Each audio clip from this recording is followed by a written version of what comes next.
Bueno, antes que nada los saludo a todos, ya después de un ratito que no había tenido oportunidad de estar por aquí con ustedes, casi yo creo que ya las 4 semanas, Santi, no me acuerdo ya, que tuvimos un mes muy pesado.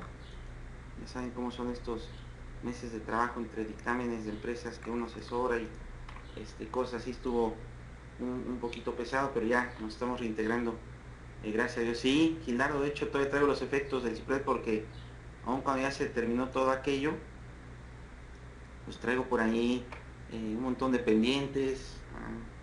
Anoche o hace rato más bien tuve que dormir hasta las 4 de la mañana, detalles de ese tipo que todavía nos están pegando es el mismo efecto que muchas veces deja uno pendientes después de los, sí, haciendo, Javier, como una cruda traigo de trabajo, pues. Olga me dice que me ve diferente hoy, ¿será porque ando muy pelón o qué? ¿Qué será? Lo que ves que estoy como la gasolina. Ya le estoy haciendo competencias a mi buen amigo Gabo por ahí. Está muy alto el volumen, a ver, vamos a bajarle. Vamos a bajarle. Ah, más bien me dices que yo está un poco bajo. A ver, ahí sí se oye un poquito mejor, Luis Manuel. Déjenme saludos a todos por aquí. ¿Sigue bajo? A lo mejor dice Areli que está bien, ok. A ver, no, entonces más bien checa tú, por ahí tus ajustes. Saludos por ahí a Álvarez, que no lo ubico, a ver si nos vas diciendo de dónde eres. Alejandro, a ver si nos pueden decir dónde son. Alfredo Delgadillo, viejo conocido por aquí. Álvaro Reyes, Areli de Pachuca, Basilio de Guadalajara, Chema Arias, Daniel del DF, Daniel Vidal del Estado de México, Manuel del Estado de México, Fernando San Luis, Gabriel Muñoz, Gildardo, Héctor, Hilda, Hugo, Javier Rodríguez de Guadalajara, Jorge, José Antonio Veracruz, nuestro vicepresidente José Ceballos, Josefina Barreto, Julio de Chiapas, licenciado Manuel, Luis Manuel de Puebla, Luz María de Hidalgo, María, Mario, Marlene de Morelos, Martín de la Parra, Mari de Querétaro, Mauricio del DF, Miguel de Oaxaca, Miguel Ox o Miguel de Oaxaca, que será, Miguel de Puebla, Moreno de Cuernavaca, Olga Tuxtepec Pati, Ramón de Alvarado, saludos Ramón, Rodolfo, Rosalía, Sergio, Ulo, ¿qué? Ulo APJ, Ulo APJ, Víctor, Chelo Ortiz de Monterrey y Zamora. Bueno, muchos conocidos por aquí, gracias por estar aquí. Gracias, Miguel. Gracias, saludos a todos. Bien,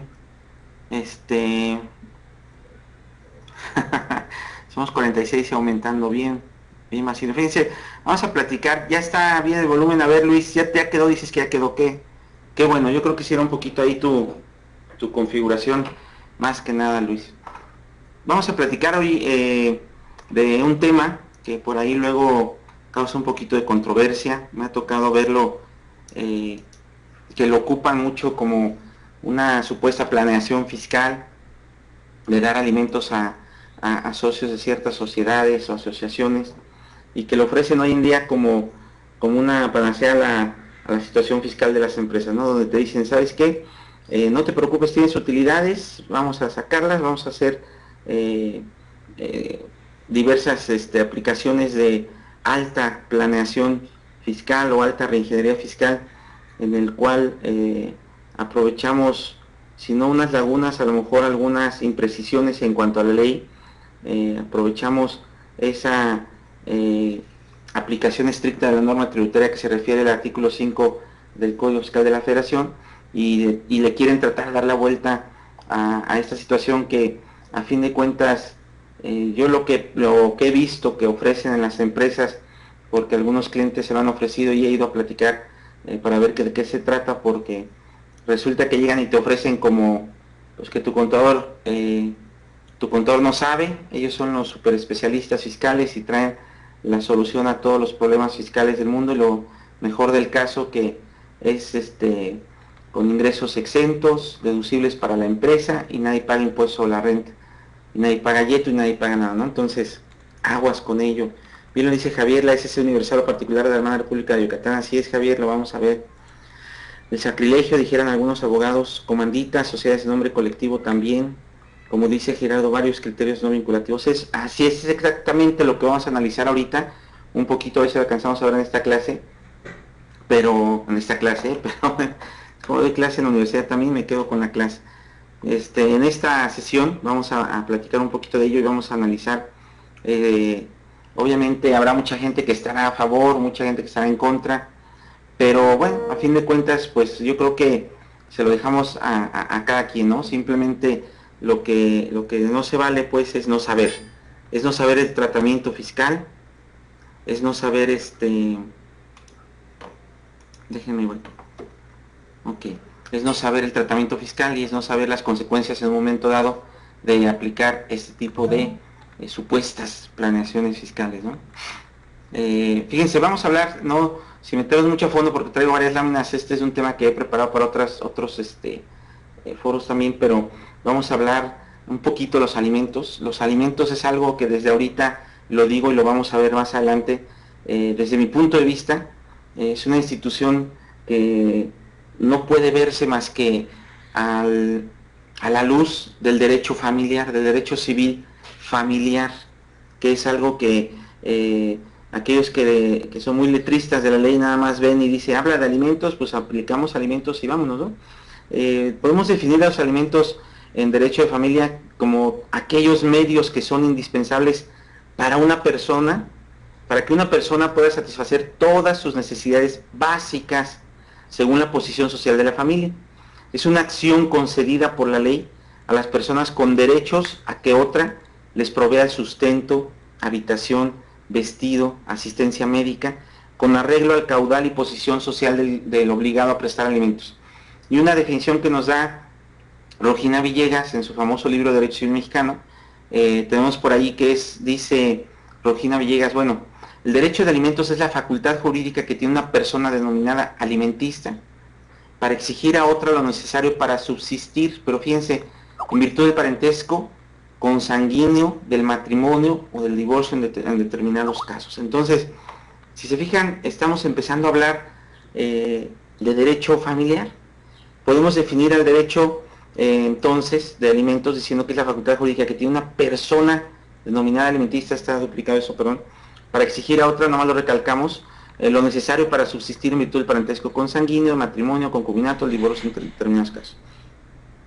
En nuestro derecho la obligación de dar alimentos se puede satisfacer de dos maneras.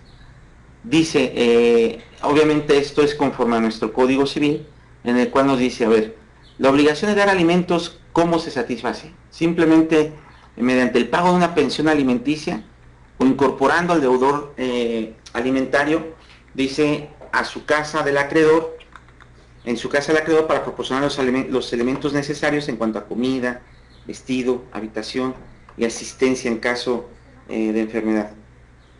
Dice Javier Tom, entonces es un derecho personal definitivo, Javier, es un derecho personalísimo el derecho a recibir alimentos.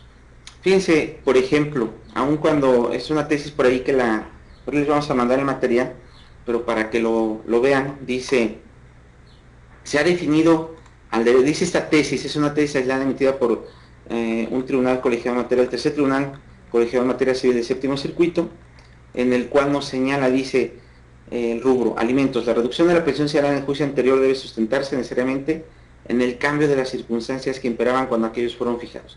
Pero a fin de cuentas, lo que interesa es esta parte del texto que nos da una introducción y una luz de lo que debemos entender por alimentos. Fíjense, dice, se ha definido el derecho de alimentos como la facultad jurídica que tiene una persona denominada acreedor alimentista para exigir a otra llamada deudor alimentario lo necesario para vivir, derivada de la relación que se tenga con motivo del parentesco consanguíneo, del matrimonio, del divorcio y en determinados casos del concubinato. Luego, siendo la finalidad de los alimentos proveer la subsistencia diaria a los acreedores alimentarios, obvio es que la obligación y el derecho correlativo, fíjense, son susceptibles de cambio en atención a las diversas circunstancias que determinan la variación de las posibilidades del deudor alimentista y las necesidades de los propios acreedores. Pero se fijan, estamos hablando de la familia, de una persona que con otra tenga un parentesco consanguíneo, matrimonio, ya sea de divorcio, concubinato.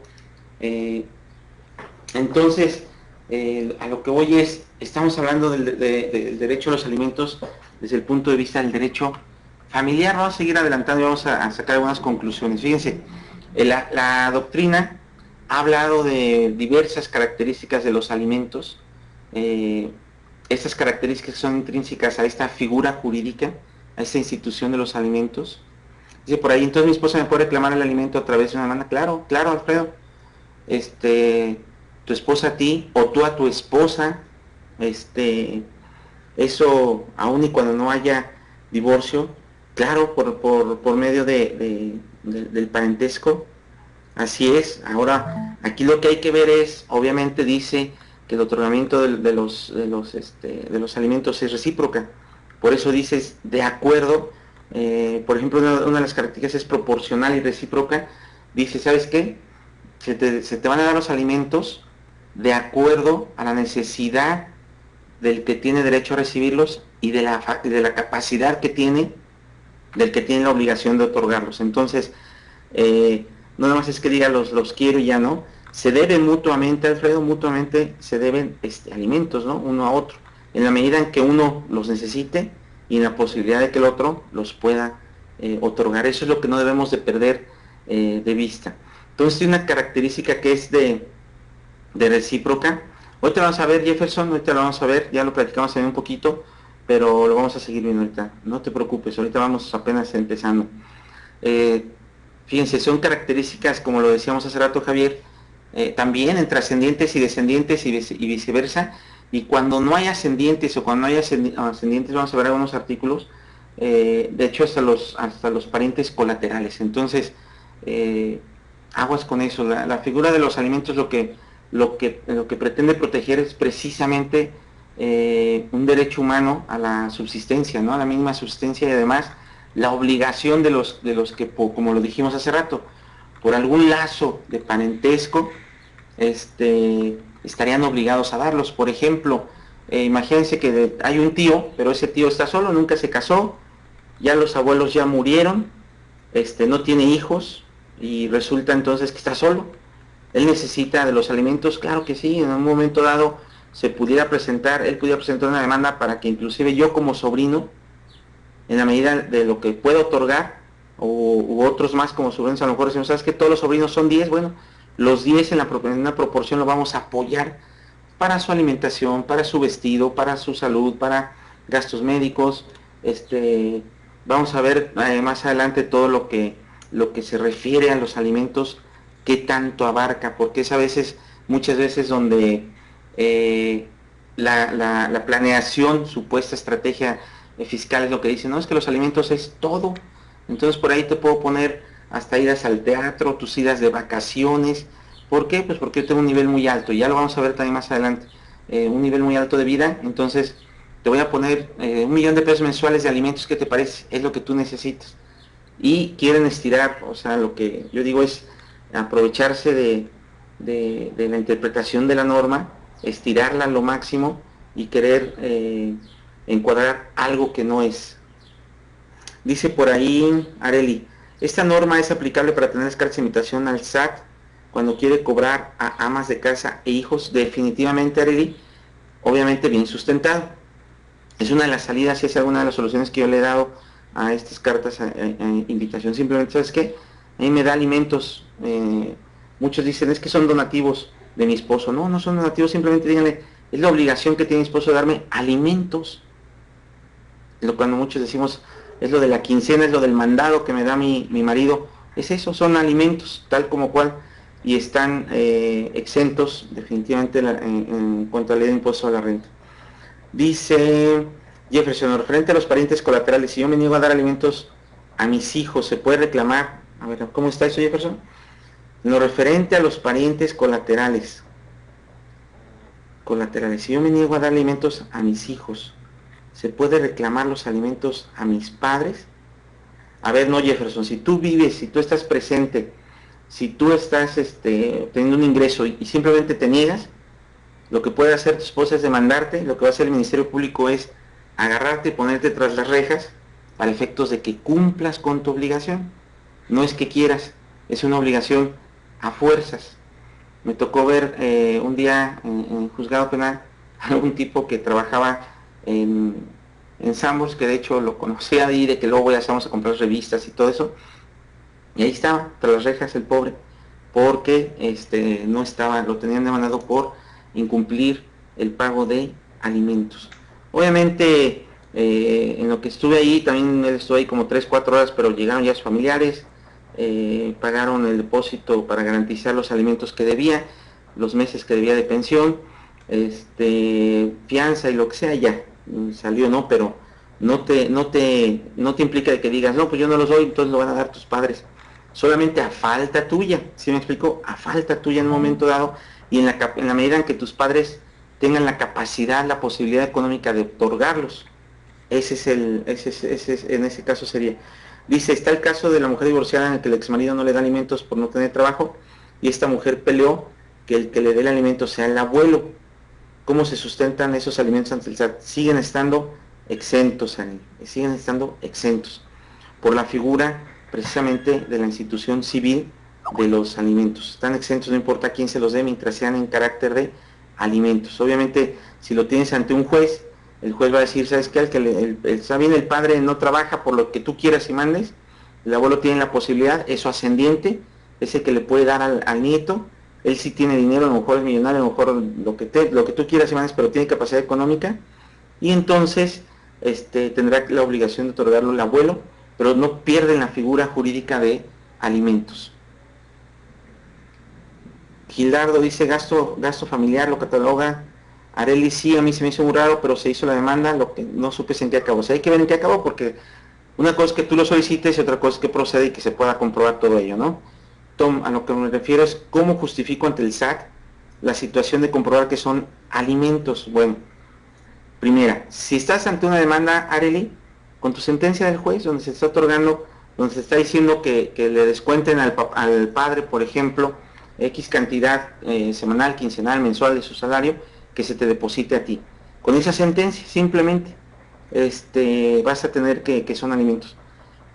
Y si no tienes sentencia, si estás casada, imagínate que estás casada normal, Areli, y tu esposo te deposita cada mes 50,000 pesos. Ahí está un depósito de 50,000 pesos.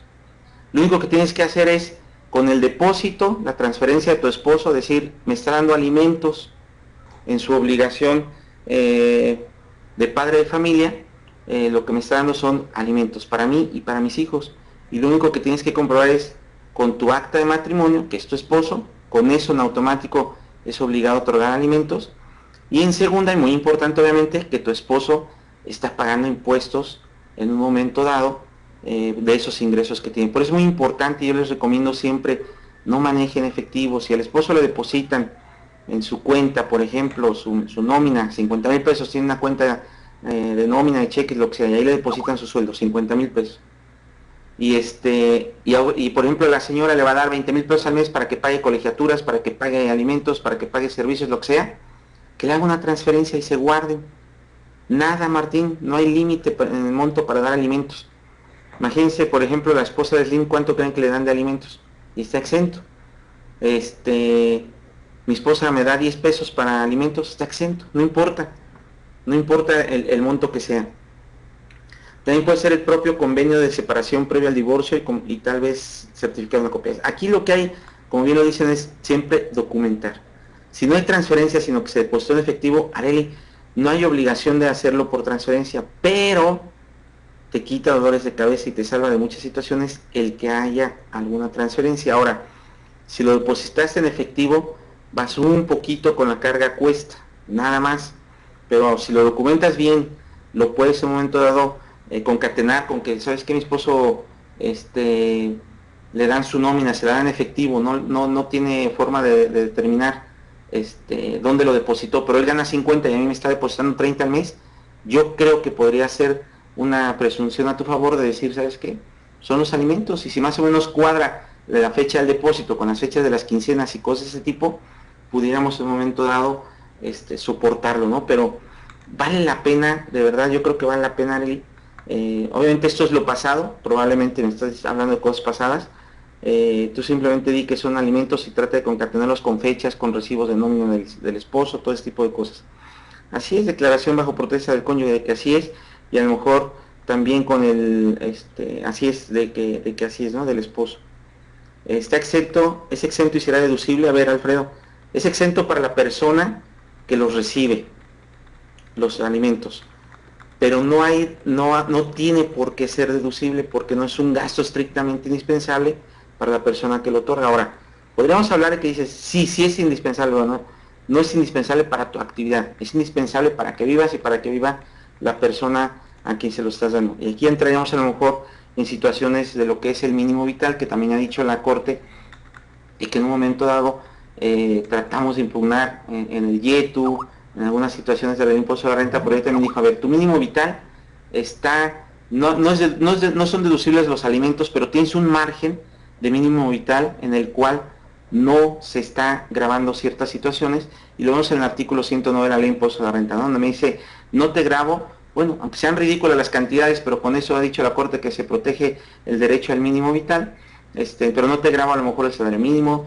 no te grabo las prestaciones que se den en base al salario mínimo, no te grabo ciertos montos de las horas extras, no te grabo la prima de vacaciones en ciertos montos, no te grabo el PTU, no te grabo el aguinaldo en ciertos montos, la previsión social. Todo eso ha dicho la Suprema Corte, y bueno, pues eso hace que se respete el derecho al mínimo vital, ¿no? No está grabado, no es que sea deducible. Dice Javier, bueno, la esposa de Lynn le daban porque ya partió una mejor vida. Perdón por el desconocimiento, Javier, fue un ejemplo burdo por ahí. Daniel, está muy bueno el tema, gracias, Daniel. Martín, ¿cómo hacer para que la autoridad no confunda alimentos con proporcionar la comida diario? A ver, ¿qué autoridad, Martín? Si me estás hablando de límites, no confundir, porque recuerden, la obligación de dar alimentos es entre parientes, entre familiares. Y aquí dices, ¿a quién le vas a proporcionar la comida diaria? Eso es el impuesto a la renta, pero en YETU todo entra como gravable. Ahí no se, así es, no se contempla el mínimo vital, en la ley del YETU, Areli, y por ahí, de hecho me parece que hay algunas razones también de inconstitucionalidad con ese mínimo vital porque todo grava. Pero bueno, ya dijo la Suprema Corte que no había problema. Dice, no lo creo, Areli, las presiones exentas para ISR lo son también para YETU. Yo creo que, Gilardo, yo creo que Areli se refirió a lo del mínimo vital, que en ISR sí hay algunas exenciones que respetan el mínimo vital, pero en YETU todo entra grabado para efectos del YETU. No sé si es eso, son cosas distintas. Alimentación para efectos de la sociedad de nombre colectivo. Son cosas, a ver, Gabo, un poquito más a fondo. Vamos a ver eso, vamos a adelantarle, si no, no adelantamos. Entonces, debe ser recíproca, los alimentos debe ser personal, intransferible, no puede decir, oye, los alimentos que me están dando a mí se los paso a mi novia, a mi vecino. Es inembargable, eso en todos los códigos, leyes, cuando hablan de embargo y dice que lo que es inembargable pues es el derecho a percibir los alimentos, son imprescriptibles. Oye, si hace 10 años que mi esposo ya me dejó y no me ha dado alimentos, bueno, yo voy y lo demando hoy porque no prescriben los alimentos. Fíjense, es una figura que está mucho más alto de cualquier otro interés, que como lo vemos no es embargable, no es prescriptible, no es intransigible, no se puede transar con él. Deben de ser proporcionales, lo que les decía, debe un principio de divisibilidad, de preferencia ante todo, no es compensable ni renunciable y no se extingue por cumplimiento. Vamos a ver, no me voy a meter, yo creo, si no, no terminamos de ver lo que es la sustancia que quería ver. Ahí, ¿dónde está para adelantarle? Ahí les voy a dejar el material y se fijan, ahí se empalmó, pero son las características. Fíjense, esto es importantísimo, una de las características que lo vamos a ver más adelante, en la sociedad de nombre colectivo, en las sociedades universales, sociedades civiles particulares, todo este tipo de situaciones. Dice, la obligación de alimentos se caracteriza como recíproca y al efecto expresamente dispone el artículo 87. La obligación de dar alimentos es recíproca, el que los da tiene a su vez el derecho de pedirlos. Entonces fíjense, por ejemplo, que la sociedad de nombre colectivo me diga, te doy alimentos pero también dámelos a mí. O la sociedad civil universal les voy a dar a mis socios alimentos, pero también espero que ellos me lo den a mí, o que la sociedad civil universal esté demandando a los socios para que les dé alimentos, porque ahora ella necesita alimentos. Es lo que se me hace, les digo, a mí, mi punto de vista particular, se me hace ridículo, pues, que estén tratando de encuadrar cosas que no son en esas situaciones, ¿no?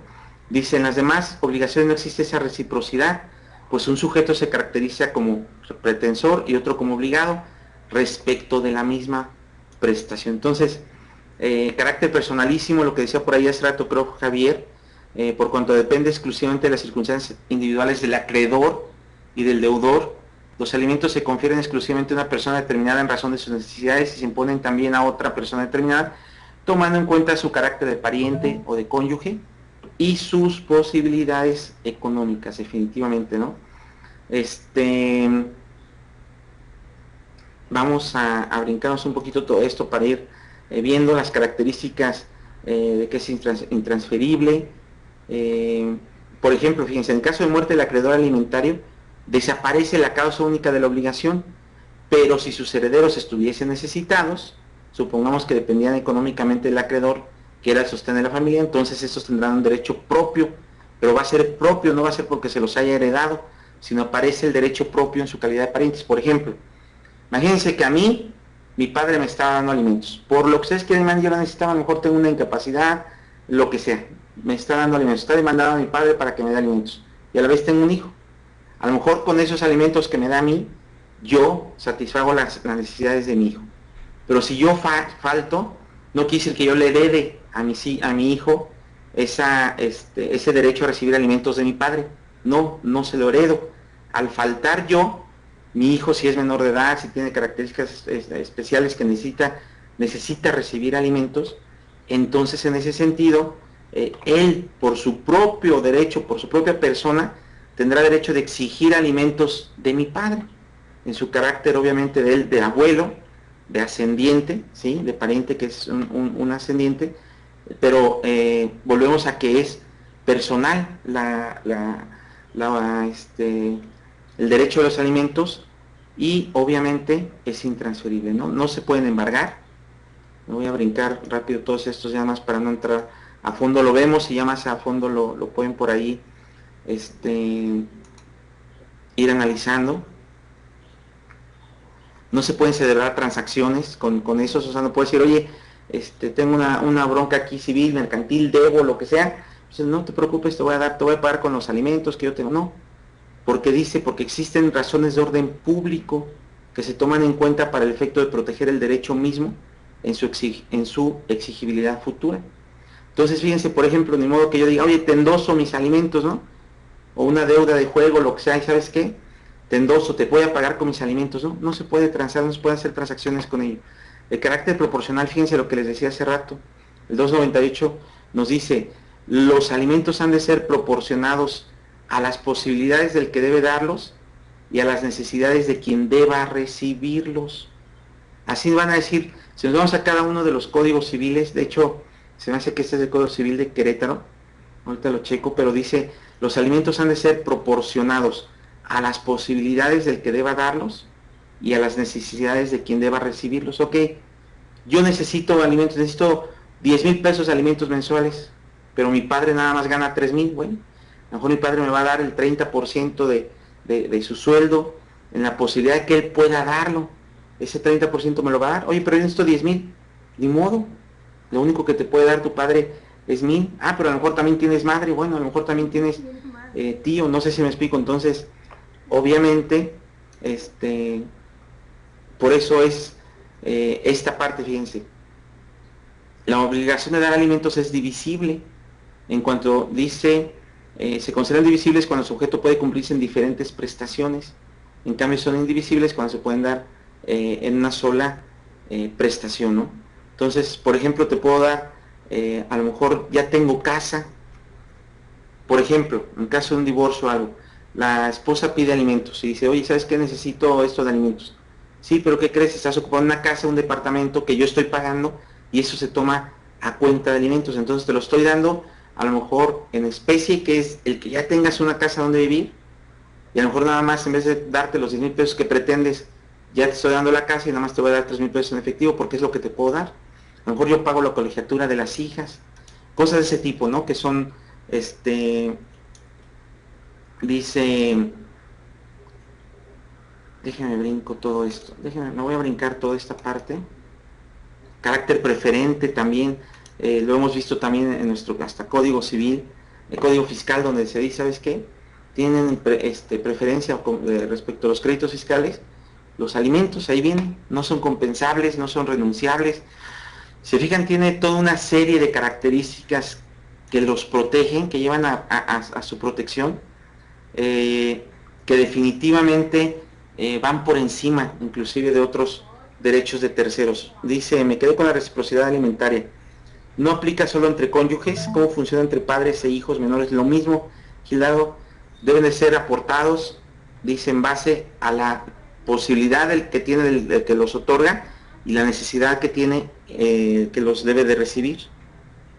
Dice Daniel, Tom, cuando se menciona que está lo que él, a ver, Daniel, cuando se menciona que está a lo que él o la persona está a su alcance en cuestión de sus ingresos, también pueden decirle a sus abuelos, a ver, Daniel, si me explicas un poquito más. Fíjense, objetivo fundamental, tenemos esta tesis.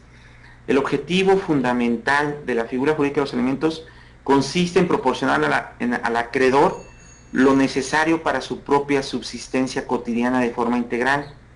Entendiéndose por esta, ahí va Jefferson, una tesis donde lo dice, el sustento, el vestido, la habitación, el entretenimiento, la atención médica, la educación en el caso de los hijos, etcétera, de acuerdo a las necesidades prioritarias del derechohabiente y las posibilidades de quien los debe de dar.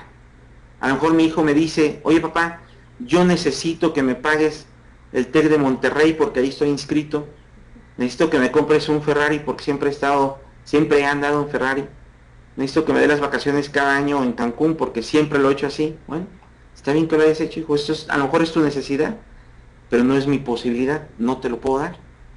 Y entonces tendrás que ajustarte a lo que yo te pueda dar. ¿Por qué? Porque yo tengo un sueldo de 10,000 pesos y es lo único que te puedo comprobar y con eso no me va a alcanzar a pagarte el TEC de Monterrey. Te voy a dar educación, pero te vas a ir a la Universidad Autónoma que te cobran 2,000 pesos el semestre. Entonces estoy obviamente otorgando esa obligación por parte mía de dar alimentos en cuanto a la educación, por ejemplo, y la necesidad de mi hijo de recibirlo. Oye, estás acostumbrado al TEC de Monterrey, muy bien por ti, pero no tengo la posibilidad de darte. Pero no por eso dejo de dártelo. Entonces ahí te va por una inscripción a la Universidad Autónoma, que es la más barata, por ejemplo. No te dejo sin educación, cubro esa necesidad, ese derecho que tienes a la educación, esa obligación mía de otorgarte los alimentos en ese sentido. Dice, o sea que un padre puede pedir alimentos a un hijo menor de edad. No, Gildardo, no necesariamente. Me hiciste pensar si el hijo menor de edad tuviera la posibilidad de darlos y el padre tuviera la necesidad de recibirlos. Por ejemplo, que a lo mejor el hijo menor de edad, por X, Y o Z, tuviera una herencia y tuviera dinero y fuera millonario. Y el padre, a lo mejor cayera en desgracia, alguna enfermedad. Yo creo que sí, por eso te digo, me hiciste pensarlo, porque me fui con la finta del menor de edad. Pero si tiene la posibilidad de darlos, el hijo menor de edad, y el padre la necesidad de recibirlos, pudiera ser que sí, me quedo ahorita en la duda, pero yo creo que sí, en base a eso, como bien lo dices, de la reciprocidad. Oye, yo tengo la necesidad de recibirlos, el padre, ¿por qué? A lo mejor sufrió un accidente, se quedó parapléjico, no puede trabajar, no puede hacer nada, y el hijo tiene 15 años, o a lo mejor puso su negocio desde los 14, y resulta que tiene todo el dinero del mundo. Entonces, definitivamente, yo creo que sí, Gilán. Fíjense, entonces, vamos acotando que el Código Civil Federal, dentro del título sexto que habla del parentesco, de los alimentos y la violencia familiar, que está hablando del derecho familiar, en el capítulo 2 de los, trata de los alimentos. Entonces, si se fijan, estamos hablando dentro del derecho familiar. Dice, solo refiere cónyuges en el amparo directo de Julio César Tinoco. Ok, bueno, Gilardo, recuerda que el derecho, afortunadamente y gracias a Dios, no todo está dicho. No todo está dicho. El derecho se genera de los casos particulares que llevemos a los tribunales, que podamos muchas veces con eficiencia, con creatividad, poder pedir y obviamente poder probar, ¿se me explicó? Entonces, sí puede ser que nada más se refiere a los cónyuges ese amparo, pero hay que ver, ¿no? Hay que analizar más, más tesis. Ahorita te prometo investigar a ver si no habría problema con un menor que tuviera la posibilidad de otorgarlos, a ver si encontramos alguna tesis derivada de ello, a ver qué veo una doctrina. Ahorita veo los artículos del código que ahorita no me llegan a la mente si hay alguna traba en ello, pero yo creo que viendo lo que es precisamente el principio de reciprocidad en los alimentos, oye, tú tienes posibilidad de darlos y yo la necesidad de recibirlos, no le vería en un momento dado mayor problema con ello. Entonces, fíjense dónde estamos inmiscuidos. Reitero, fíjense aquí. Vamos a ver esta, el artículo 303, 304. Los hijos están obligados a dar alimentos a los padres. Eso es lo que estamos platicando. Es el Código Civil Federal. A falta o por imposibilidad de los hijos, lo están los descendientes más próximos en grado, los que siguen. Oye, no tengo hijos, o mi hijo tampoco me lo puede dar. Bueno, mis nietos, ¿sí me explico? Si un hijo tiene un negocio y el padre quiere trabajar en ese negocio, esto de la obligación alimenticia no impide que se pueda dar esa relación de trabajo, o si no, Arely, no impide que se pueda dar esa relación de trabajo. No impide definitivamente. Y obviamente, al tener un trabajo remunerado, el padre cubre sus necesidades de alimentos. ¿Estamos de acuerdo? Salvo que el salario sea de plano muy vil y no alcance y aún así necesite más alimentos, no impide que pueda demandar a su hijo por alimentos, ¿sale? Los padres están obligados a dar alimentos a sus hijos, los cónyuges. Fíjense por ahí, Gildardo, a ver si respecto a esa tesis que me hablas, yo creo que la ley es clara acá donde te dice, los cónyuges deben darse alimentos, los padres a los hijos a los padres. Si no hay, dice, a falta o por imposibilidad de los ascendientes o descendientes, fíjense, la obligación recae en los hermanos de padre y madre, es decir, en los tíos. Faltando los parientes a que se refieren las disposiciones anteriores, tienen obligación de administrar alimentos los parientes colaterales dentro del cuarto grado. Entonces, imagínense aquí, la situación es lo que les digo, o sea, la obligación de administrar y la necesidad de los alimentos cubre una necesidad básica, que es la subsistencia, es un derecho humano a subsistir. Obviamente, si tú los necesitas, por razón precisamente de solidaridad, de apoyar, de respetar ese principio de la subsistencia de personas que están en un momento dado ligados a nosotros por parentesco, pues tendrán la obligación de dárnosla. Pero lo que les digo, no se vale que yo esté aquí nada más sentado y digo, ay, no encuentro trabajo, entonces que me den alimentos, ¿no? O sea, obviamente el juez hace el estudio y me dice, a ver, ¿por qué no trabajas? ¿Tienes alguna incapacidad, alguna discapacidad? ¿Qué es lo que está pasando? Y en ese sentido, bueno, definitivamente pues se fijarán las obligaciones y los montos respecto de los alimentos y quiénes serán los sujetos obligados en un momento dado. El caso que te podía demandar los abuelos, tal vez fue sustentado en el artículo. Sí, ese definitivamente sí, Arely, ese sí, es definitivo. O sea, a falta de la imposibilidad de los padres, dice la obligación recae en los demás ascendientes por ambas líneas que estuvieran más próximos en grado. Abuelos, bisabuelos, lo que estuviera, ¿sí me explico? Ahí puede haber una demandadera. No, definitivamente. Pues he visto demandas de alimentos, no las llevo yo porque no me dedico a ello, las he visto, pero sí, o sea, aquí es, a ver, en un momento dado, si sí se necesitan los alimentos, ¿quién puede darlos? ¿Sí me explico?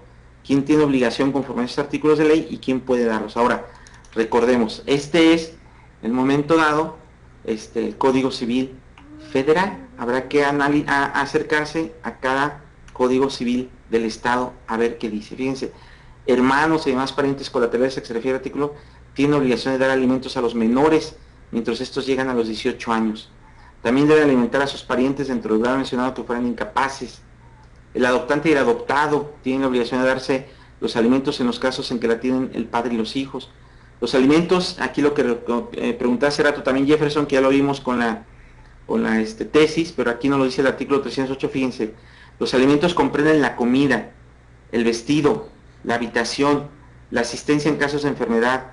Respecto a los menores, los alimentos comprenderán además los gastos necesarios para la educación primaria del alimentista y para proporcionarle algún oficio, arte o profesión honestos y adecuados a su sexo y circunstancias personales. Entonces, Todo esto, si fíjense, el tratamiento civil, ya se nos va a acabar la hora, yo creo que nos lo vamos a aventar en 2 horas, pero está interesante, de los alimentos, pero se fijan, no hemos salido del derecho familiar. Estamos hablando de derecho familiar.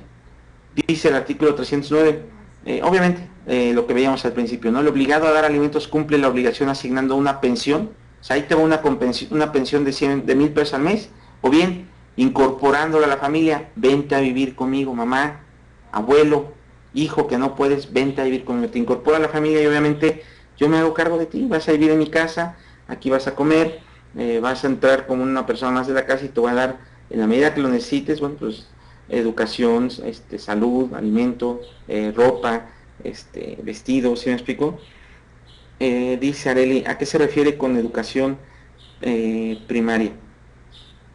Entre cónyuges. Dice Alfredo, entre hermanos se puede dar el caso, sí, definitivamente, Alfredo. Por ejemplo, imagínense que yo caigo en desgracia, tengo una discapacidad y ya no están mis padres y no tengo hijos, bueno, mis hermanos son los que tendrán que darme en un momento dado esos alimentos, ¿no? ¿A qué se refiere con educación primaria? La educación como la conocemos constitucionalmente, Areli, que es los primeros 6 grados, esa es la educación primaria. Daniel DF, ¿cómo crees que ya se acabó el tiempo? Está bien, está bueno el tema. Gracias, Daniel. Ya se va a acabar, tenemos 7 minutos. El 308, Areli dice en el 308, ¿sí? Esto, ¿no? Necesarios para la educación primaria del alimentista y para proporcionar algún oficio. No. Es obligatorio, por ejemplo, los demás. Lo que pasa es que, aguas con algo, la Constitución se ha ido modificando y esto no se ha modificado, se ha quedado también.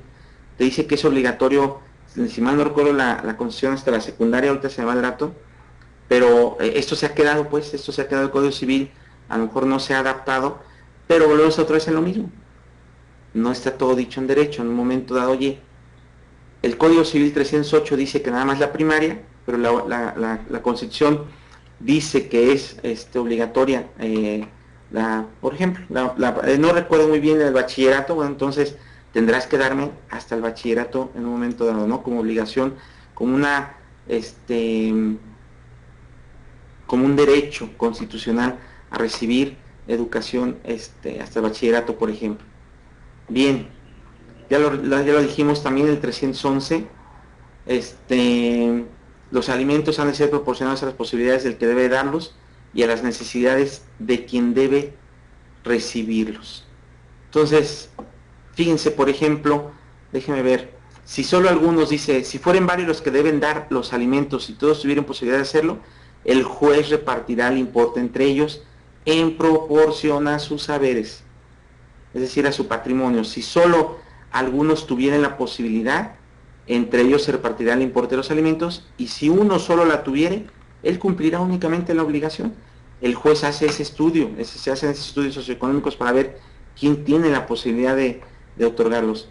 La obligación de dar alimentos no comprende la de proveer de capital a los hijos para ejercer el oficio, arte o profesión a que se hubieran dedicado. Aguas con eso. La obligación de dar alimentos no comprende la de proveer de capital a los hijos para ejercer oficio, arte, profesión a que se hubieran dedicado. Oye, papá, ya me hiciste a lo mejor técnico en computación, ¿sí? Pues ahora poner mi negocio, no, espérate, entonces si ya no, ya te di la educación, ya búscale tú, ¿no? No te voy a poner yo el negocio también de computación, no te voy a poner el taller mecánico o lo que sea.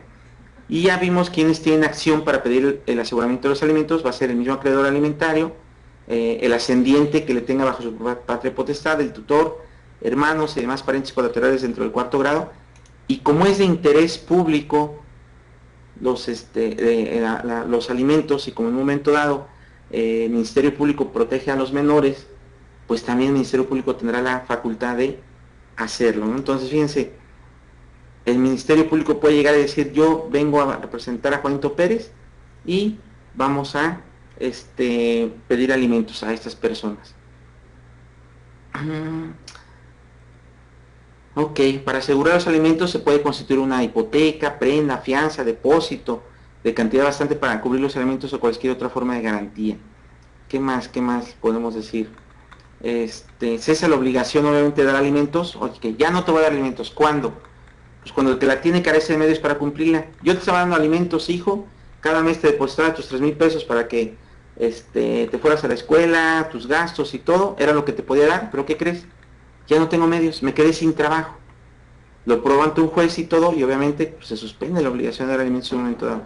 Cuando el alimentista deja de necesitar los alimentos, hijo, ya cumpliste la mayoría de edad, ya no puedes, ya no necesitas los alimentos, ya trabajas por ti mismo, ya tienes un oficio. En casos de injuria, falta o daño graves inferidos por el alimentista contra el que deba prestarlos. Entonces fíjense también, oye, le estoy dando a mi hijo sus alimentos, pero me causa daños graves, a lo mejor va y me golpeó porque no le di los de este mes, porque es violento, porque cualquier cosa le enoja, entonces aguas con ello. Cuando la necesidad de los alimentos dependa de la conducta viciosa o de la falta de aplicación al trabajo del alimentista, mientras subsistan estas causas, es lo que les digo, te estoy dando alimentos, pero el hijo ni estudia ni trabaja ni hace nada, no, esa conducta viciosa no se va a premiar. Acaba de confirmar Juan Carlos que no estará perfecto, entonces a ver si nos podemos seguir un poquito más.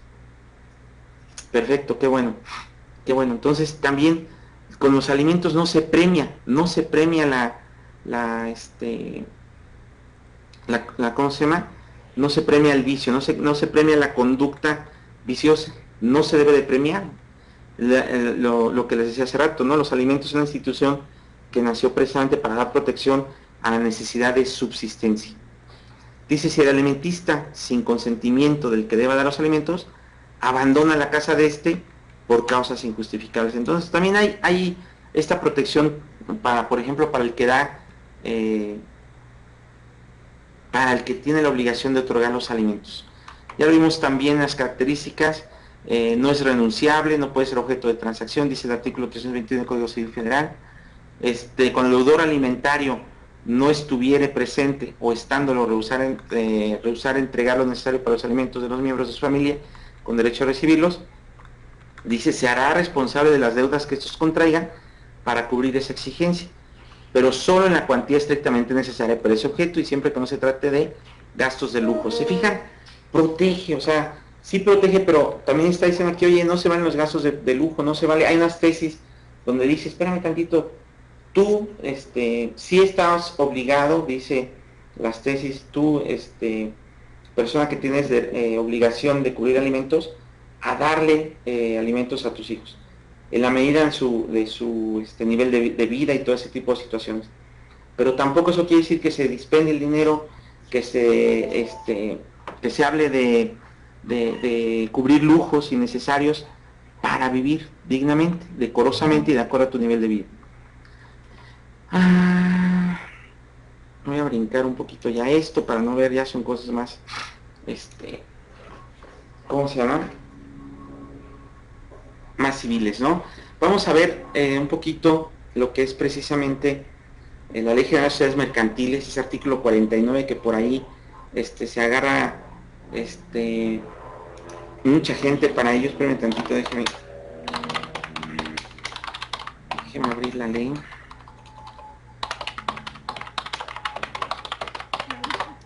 Fíjense ese artículo 49 de la Ley General de Sociedades Mercantiles, precisamente lo que le da por ahí sustento para muchas planeaciones que decían, oye, quiero ver si les comparto escritorio o así lo dejamos. Nos agarramos de aquí porque la Ley General de Sociedades Mercantiles en ese artículo 49 me dice, ay, me perdí dónde estamos.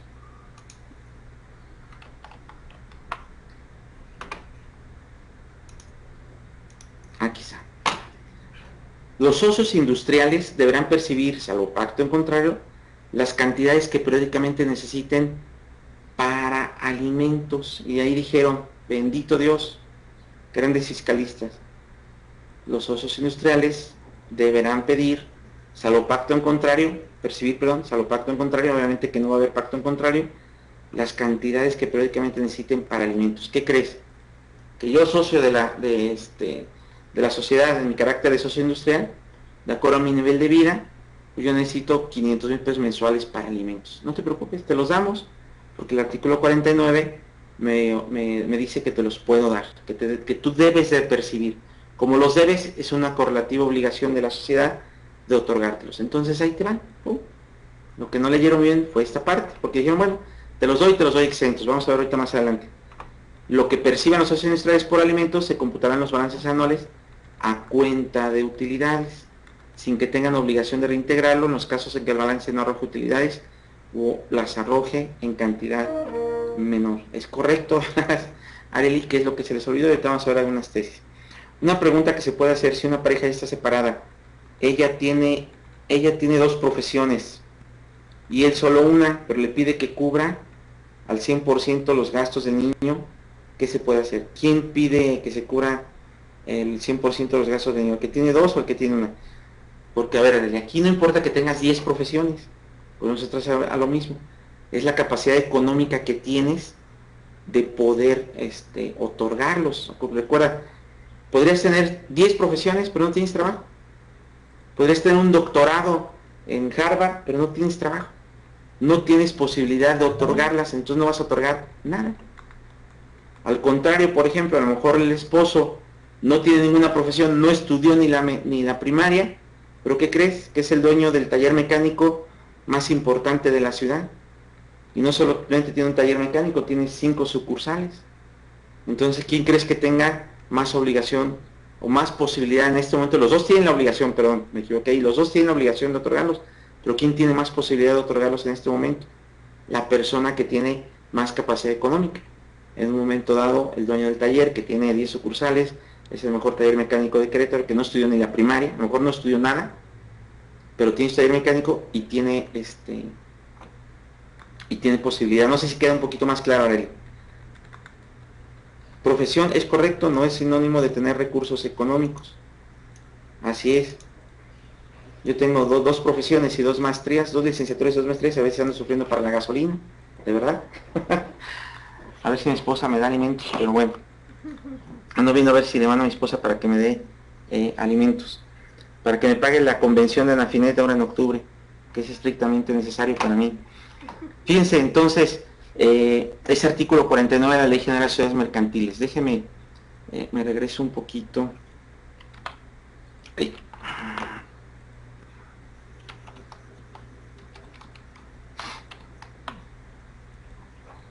Me pierdo, aquí está. Aquí está.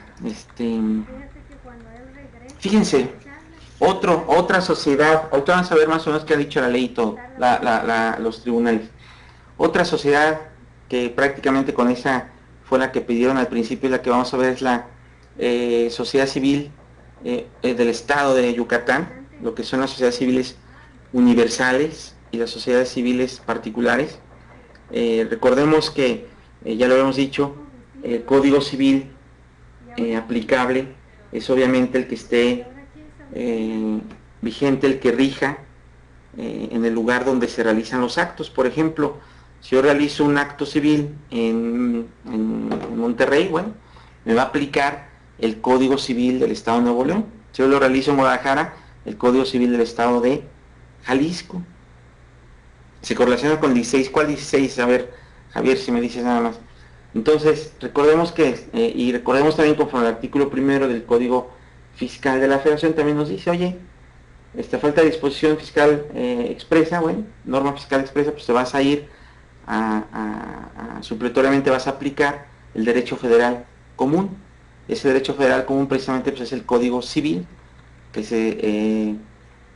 se rige en cada uno de los estados. Cada estado tiene su propio Código Civil y se manejará un poquito diferente unos de otros, aunque las instituciones en términos generales pudiéramos hablar que son universales en cuanto a su aplicación en nuestro país. Algunos tienen características específicas, ya lo vimos también por ahí alguna vez que vimos, no sé si se acuerdan si estaban por aquí, el tema del patrimonio de familia. Bueno, pues el patrimonio de familia en algunos estados se establecían montos muy altos, muy atractivos para poder constituir el patrimonio de familia, y en otros unos montos muy pequeños que de plano no alcanzaban ni para una casa de Infonavit. Entonces, hay que ver nada más esas situaciones. Respecto de esto, El Código Civil del Estado de Yucatán establece respecto de las sociedades civiles dos vamos a decirlo así, características o dos, se me está yendo la palabra, regímenes de sociedad, por decirlo así, y habla lo que es la sociedad universal y la sociedad particular. Se refiere a la sociedad universal y la sociedad particular respecto a los bienes que entran a la sociedad, ¿no? Como si van a ser todos o se va a hacer sobre respectivos bienes, específicos bienes o actividades que pudiera ser la sociedad particular. Fíjense, ese artículo 1832 nos dice: en toda sociedad universal, de cualquier especie que sea, se sacarán de los fondos comunes, dice, las expensas y gastos necesarios para los alimentos de los socios, para los alimentos de los socios, conforme a lo dispuesto en el artículo 235 de este código. Estamos hablando del Código Civil de Yucatán. Y el 1841 de las sociedades particulares me dice: en la sociedad particular no se sacarán del fondo común los alimentos de los socios, sino cuando así se haya pactado expresamente. Y obviamente creó una sociedad particular y pactamos que se van a sacar del fondo común los alimentos de los socios. Y entonces de aquí dicen, alimentos, la sociedad civil universal y la particular. La universal me dice que voy a sacar, me obliga, porque ahí es un mandato de ley que se saque de los fondos comunes las expensas y gastos necesarios para los alimentos de los socios, y la particular me da opción de que pueda sacar de esos fondos los alimentos para los socios. Pues creamos sociedades civiles en Yucatán, que es en el estado, no tengo noticias si existe en otro estado, por ahí si alguien sabe. Yo sé que nada más en Yucatán existe estas situaciones, y entonces, como me está diciendo que son alimentos, bueno, vamos a ver, le saco alimentos a los socios y vamos a ver qué tratamiento tiene, ¿no? Qué tratamiento fiscal tiene, que es cuando ya lo pasamos para el otro lado y decimos, pues aquí tenemos la mina de oro. Pero fíjense, el 235 del Código Civil, que me dice el 1832 que se van a sacar conforme a lo dispuesto en el 235, dice: los alimentos han de ser proporcionados a la posibilidad del que debe darlos y a la necesidad del que debe recibirlos. Es lo que ya hemos visto. Y habla de una vez fijada una pensión alimenticia, que en divorcio voluntario, los aumentos de las pensiones y todo este tipo de cosas. Dice Daniel: ya hace mucho tiempo trabajaba en un despacho y me hacían firmar un recibo de alimentos y otro de nómina. A eso le llaman estrategia. Daniel, le llaman estrategia a los supuestos fiscalistas que, buscándole tres pies al gato, pues tratan de implementar alta ingeniería fiscal para efecto de establecer situaciones donde supuestamente tienes ingresos exentos, pero el problema, como bien lo dice Javier, es que caen en la simulación. Ese es el grave problema, porque lo primero que llegan es: oye, tenemos esto, quieres sacar tus utilidades, te vamos a prestar un servicio, hacemos un contrato como si te prestara, y es donde empiezan las simulaciones, aguas con ello. El problema de esto es el problema de carácter penal por estar haciendo simulación fiscal, y que pudiera llegar en un momento dado. Olvídense del impuesto, olvídense de que si es deducible, de que si no es deducible, que si es exento. Si los agarran en la simulación de que los servicios no se prestaron, de que es todo un teatro, simplemente hay una defraudación fiscal y se va por la vía penal. Entonces, a lo mejor, imagínense, dice: ¿para qué me desgasto? Igual les pierdo el juicio, pero aquí, si puedo comprobar la simulación de que las prestaciones, los servicios supuestamente que amparan las facturas no se llevaron a cabo, cuidado con ello. Ese es el problema. Ese es el grave problema. No sabemos qué hacen, pero definitivamente lo primero que te dicen es: ¿quieres sacar tus utilidades sin pagar impuestos? Vamos a hacer como que te prestamos servicios. Y es donde luego lo digo: no, yo lo que le recomiendo a mis clientes cuando pasa esto es: aguas con eso, porque estás simulando. Algunos clientes me han dicho: no, es que tú trabajas más para el SAT que para mí. Digo: no, lo que estoy haciendo es protegerte las espaldas. Lo que estoy haciendo es protegerte precisamente que no caigas en un problema de simulación, porque hay mucha gente que cree que es muy fácil, nada más vamos a hacerlo y todo de papel, intercambiamos cheques y hacemos esto y aquello y no pasa nada. Sí pasa algo, porque está simulando. Aguas con ello. Dice Gildardo: habrá que ver el monto, Daniel y Tom, Si eran menos de 1000, probablemente no sea por una sociedad civil universal. Si la cifra tiene más de 5 cifras, posiblemente.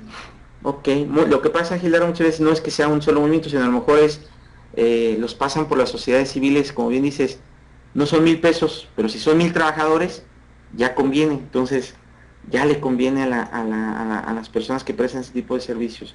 Porque lo he visto de todo, lo he visto de millones de pesos y lo he visto de poquitos pesos, pero que hagan volumen. Entonces, es lo que ofrece, ¿no? Dice Daniel, maneja unas sociedades muy extrañas y en ese tiempo pues desconocía, y ahora que está explicando Daniel, solo de repente responde a preguntar, ¿es empleado o socio industrial? Buena observación, siempre la seguridad jurídica del cliente, así debe de ser, Jefferson, porque es, te digo, cuidar las espaldas. Yo siempre a los clientes les abro los ojos con un tipo de plática como esta que estamos viendo y le digo, toma tú la decisión, yo no te voy a hacer manita de puerco, pero te digo, para que no lo hagas, ¿no? A fin de cuentas, tú eres el dueño de tu capital, tú eres el dueño de tu libertad, tú puedes hacer lo que quieras, pero con las cartas sobre la mesa, ¿no? Me hacen las cosas y ponen al cliente en la cuerda floja, ese es el problema. Esa es la simulación, hace pasar a un empleado como socio, esa es la grave simulación. Fíjense entonces lo que hay que ver. Yo tengo por aquí una tesis, les voy a decir, déjenme nada más ver cómo quito esto.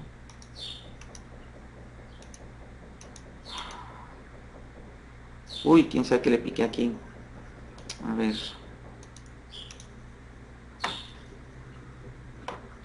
Déjeme abrir. Es que hay una... A ver, Santi, si sabes cómo quito, que me está tapando. Una paletita que está arriba donde aparece una pluma y como un borrador. Para quitar lo que no aparezca.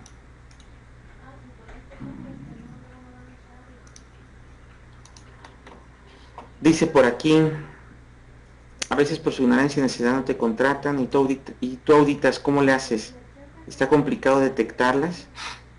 Bueno, después desaparecen y ni a quién reclamar. Eso es lo que vamos a platicar también. El SAT ni con quién compulsar, eso lo vamos a platicar también ahorita.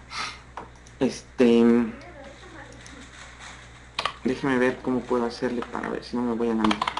Déjeme ir a esa tesis, porque me está tapando ahí un elemento flotante que aparece ahí en el aula virtual. Déjeme abrir mi archivo. Ahí está. Fíjense en esa tesis que dice, vamos nada más para empezar un poquito. Dice, interpretación de las normas tributarias.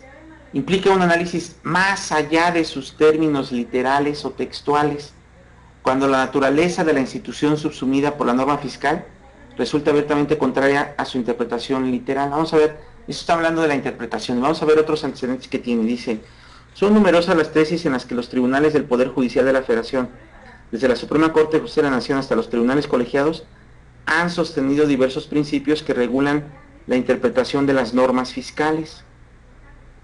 Dichos principios pueden enunciarse de la siguiente forma. A. Las normas fiscales sin excepción se interpretan utilizando cualquier método de interpretación, sin perjuicio de que en términos del artículo 5 del Código Fiscal de la Federación se aplique de manera estricta. Fíjense, una cosa es la aplicación estricta y otra cosa es la interpretación. Una vez se aplican de manera estricta, una vez interpretadas. Véase entre otras, la tesis de jurisprudencia de la segunda sala de la Suprema Corte de Justicia de la Nación, interpretación de las normas fiscales que establecen los elementos esenciales de los tributos, alcance en relación con los principios constitucionales de legalidad tributaria y de seguridad jurídica. B. La interpretación de la norma fiscal no debe ser aislada, sino sistemática, respetando los principios de hermenéutica jurídica, lo que implica que la norma debe interpretarse interrelacionándola, no solo con los preceptos que integran el ordenamiento al cual pertenece, sino incluso en función de los demás ordenamientos que integran un determinado régimen jurídico, precisamente el que regula la institución subsumida en la norma tributaria, que en nuestro ejemplo son los alimentos. Véase la tesis de jurisprudencia de la tercera sala, Suprema Corte de Justicia de la Nación, leyes fiscales. La interpretación sistemática de sus normas no contraviene los principios de interpretación, aplicación estricta y de legalidad que rigen en dicha materia. Y C. La interpretación no debe quedarse en los meros enunciados formales o expresiones literales, sino que implica indispensable y concomitantemente la calificación del hecho, lo que presupone el conocimiento por parte del intérprete de la realidad económica involucrada en la norma para definir si hay coincidencia entre ella y lo que pretende grabarse, identificando igualmente el concepto jurídico implícito en las circunstancias particulares de los hechos en cuestión. Véase, entre otras, tesis aislada del Cuarto Tribunal Colegiado en Materia Administrativa del Primer Circuito, interpretación de hechos y normas en materia tributaria. Es preferente el contenido sustancial y económico, fíjense, interpretación de hechos y normas en materia tributaria. Es preferente el contenido sustancial y económico a las expresiones formales y literales. Y interpretación de la norma tributaria, calificación de los hechos son concomitantes. Todos estos principios, en virtud de haber sido postulados por los tribunales competentes, deben ser considerados y ponderados por las salas del Tribunal Federal de Justicia Fiscal Administrativa cuando deban resolver sobre el sentido y alcance de un texto normativo, alejándose así de interpretaciones estrictas y exclusivamente letristas o textuales, cuando las mismas resulten ajenas o contrarias al sentido de la institución jurídica subsumida en la norma tributaria. Fíjense qué interesante, es correcto, métodos de interpretación. ¿Eres donataria autorizada? No, yo no soy donataria. ¿Por qué dices? Creo que toma, a ver, ¿cómo va? ¿Qué me perdí? A ver, después desaparecen y en quién reclamar. ¿Tú auditas donatarias autorizadas? Ah, que si yo audito, dice Moreno, no. Creo que Tom solo recibe donativos. No, eso sí, ahorita les paso la cuenta al final. Es la 9999. Y métodos de interpretación sumarios, es correcto. Ok, ya vi. Fíjense qué interesante esta tesis donde me dice, oye, no te vayas nada más a una situación de aplicar la norma, nada más porque dice, no seas, ¿cómo se me va la palabra? Aun cuando dice que esa aplicación estricta, la norma tributaria se puede interpretar. Su aplicación es estricta, pero la norma se puede interpretar ¿para qué? Pues para llegar al fondo del asunto. No nada más es decir, alimentos dice acá que están exentos, todos los alimentos están exentos. No necesariamente porque lo digas van a ser así. Tenemos que analizar, tenemos que interpretar, tenemos que desentrañar la institución subsumida por la norma tributaria, es lo que dice junto con otras normas jurídicas. Fíjense la que sigue, vamos a darle un poquito más. Ya son las 12:20. Pero que no va a venir Juan Carlos, ok. Interpretación de las normas fiscales dice, no puede ser tal que conduzca a un fraude a la ley o a un abuso del derecho. Dice, la interpretación de las normas fiscales, sancionada por el artículo 5 del Código Fiscal de la Federación, si bien prevé que las disposiciones fiscales que establezcan cargas a los particulares son de aplicación estricta, por lo cual nuestro máximo tribunal ha señalado que se debe partir del texto de la norma para realizar su interpretación por cualquiera de los métodos de interpretación jurídica, esto no significa que se deba realizar un análisis interpretativo fragmentario, aislado y parcializado del texto de la norma.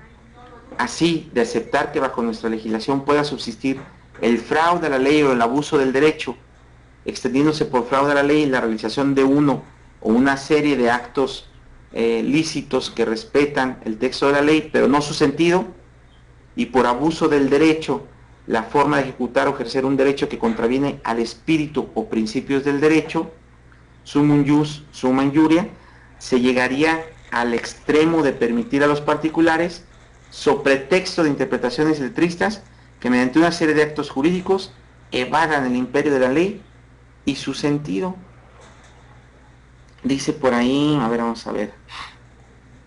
Métodos de interpretación son varios. Moreno dice, así es, más no la interpretación, ya sea por la ley o la letra de la jurisprudencia, la interpretación que relaciona, como dicen, a varios métodos. Sí, Areli, yo tengo profesión, ¿qué dice? Yo tengo profesión y mío sea, no hagas como que no ves las otras normas. A ver, Areli, un poquito más claro, a lo mejor hay un teclazo que no te entendí. Entonces, fíjense cómo concatenadas los tribunales también,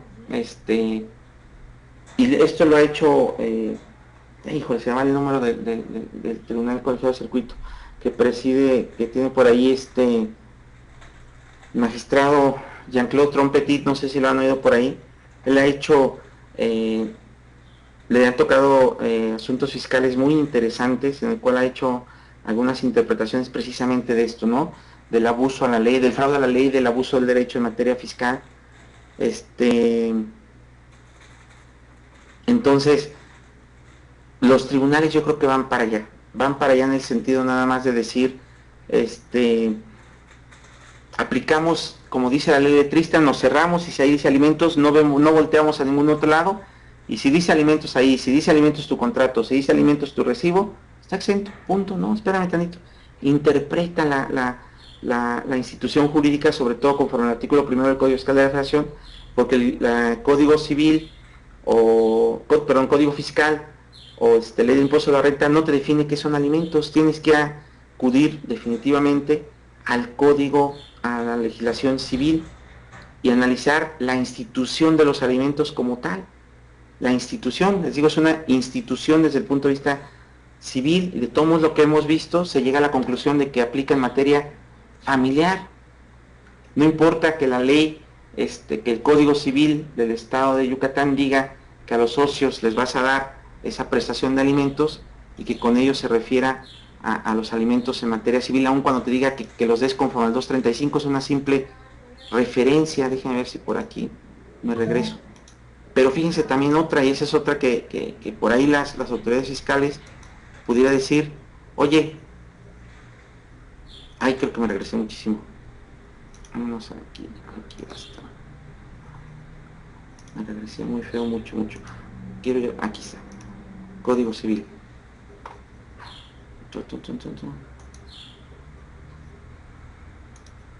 Ahí está. Fíjense, antes de ello te dice, ok, dale alimentos a los socios. A lo mejor están, si por ahí de interpretación algún tribunal dijera, llegamos a la conclusión de que están exentos los alimentos a los socios, pero ¿de dónde vienen? Dice, de los fondos comunes. ¿Y qué son los fondos comunes? Pues, ¿qué crees? Que yo por más que busco, no he encontrado qué son los fondos comunes. Entonces, que llegara a decir la ley, está bien, que llegara a decir los tribunales, pero no la ley. Está bien que sean ingresos exentos para, ¿cómo se llama?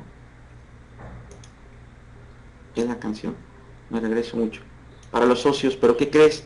Que para que tú los saques de esos fondos comunes deben de haber pagado ya impuestos, no son deducibles para ti, sociedad, porque los sacas de fondos comunes. ¿Y qué son los fondos comunes? Es correcto, son los blancos, dice. En resumen, no sean legulleros, así es, mi querido Javier. Entonces, fíjense cómo la interpretación pues tendría que llegar más allá. Ahora, yo siempre el problema que le veo, que es otra situación, es, como bien dicen, y lo veíamos hace rato, vamos a seguir viendo el 109 y les hago este comentario al final. Decía, vamos a ver cómo decía antes, y vamos a ver el análisis de esta reforma fiscal, donde nos dice el artículo 109 de la ley de impuesto a la renta en su fracción 22, esto es lo que estaba vigente hasta el 4 de junio del 2009, dice, no se pagará el impuesto a la renta por la obtención de los siguientes ingresos. Ya sabemos que estamos en el título cuarto de las personas físicas, en las disposiciones generales, donde nos habla precisamente de los ingresos exentos.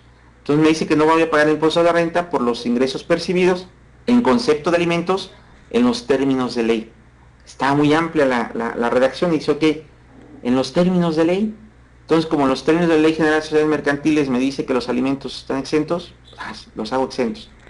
Si en términos de la ley del Código Civil del Estado de Yucatán me dice que el socio va a recibir alimentos en términos de ley, se los doy y van a estar exentos. Pónganle que a lo mejor sí, pues hoy vamos a ver una tesis de un tribunal, ahorita lo vamos a criticar a ver qué pasa. Pónganle, en el peor de los casos, sí, en el peor de los casos, hasta 2009, la autoridad se da cuenta de esto y obviamente se emite por ahí una iniciativa de reformas, ahorita la vamos a analizar, para efectos de que se cambie ese artículo 109, su fracción 22, y nos diga esto. Se reformó a partir del 5 de junio del 2009 y dice que no se pagará el impuesto a la renta por la obtención de los siguientes ingresos. En su fracción 22 dice, los percibidos en concepto de alimentos por las personas físicas que tengan el carácter de acreedores alimentarios en términos de la legislación civil aplicable.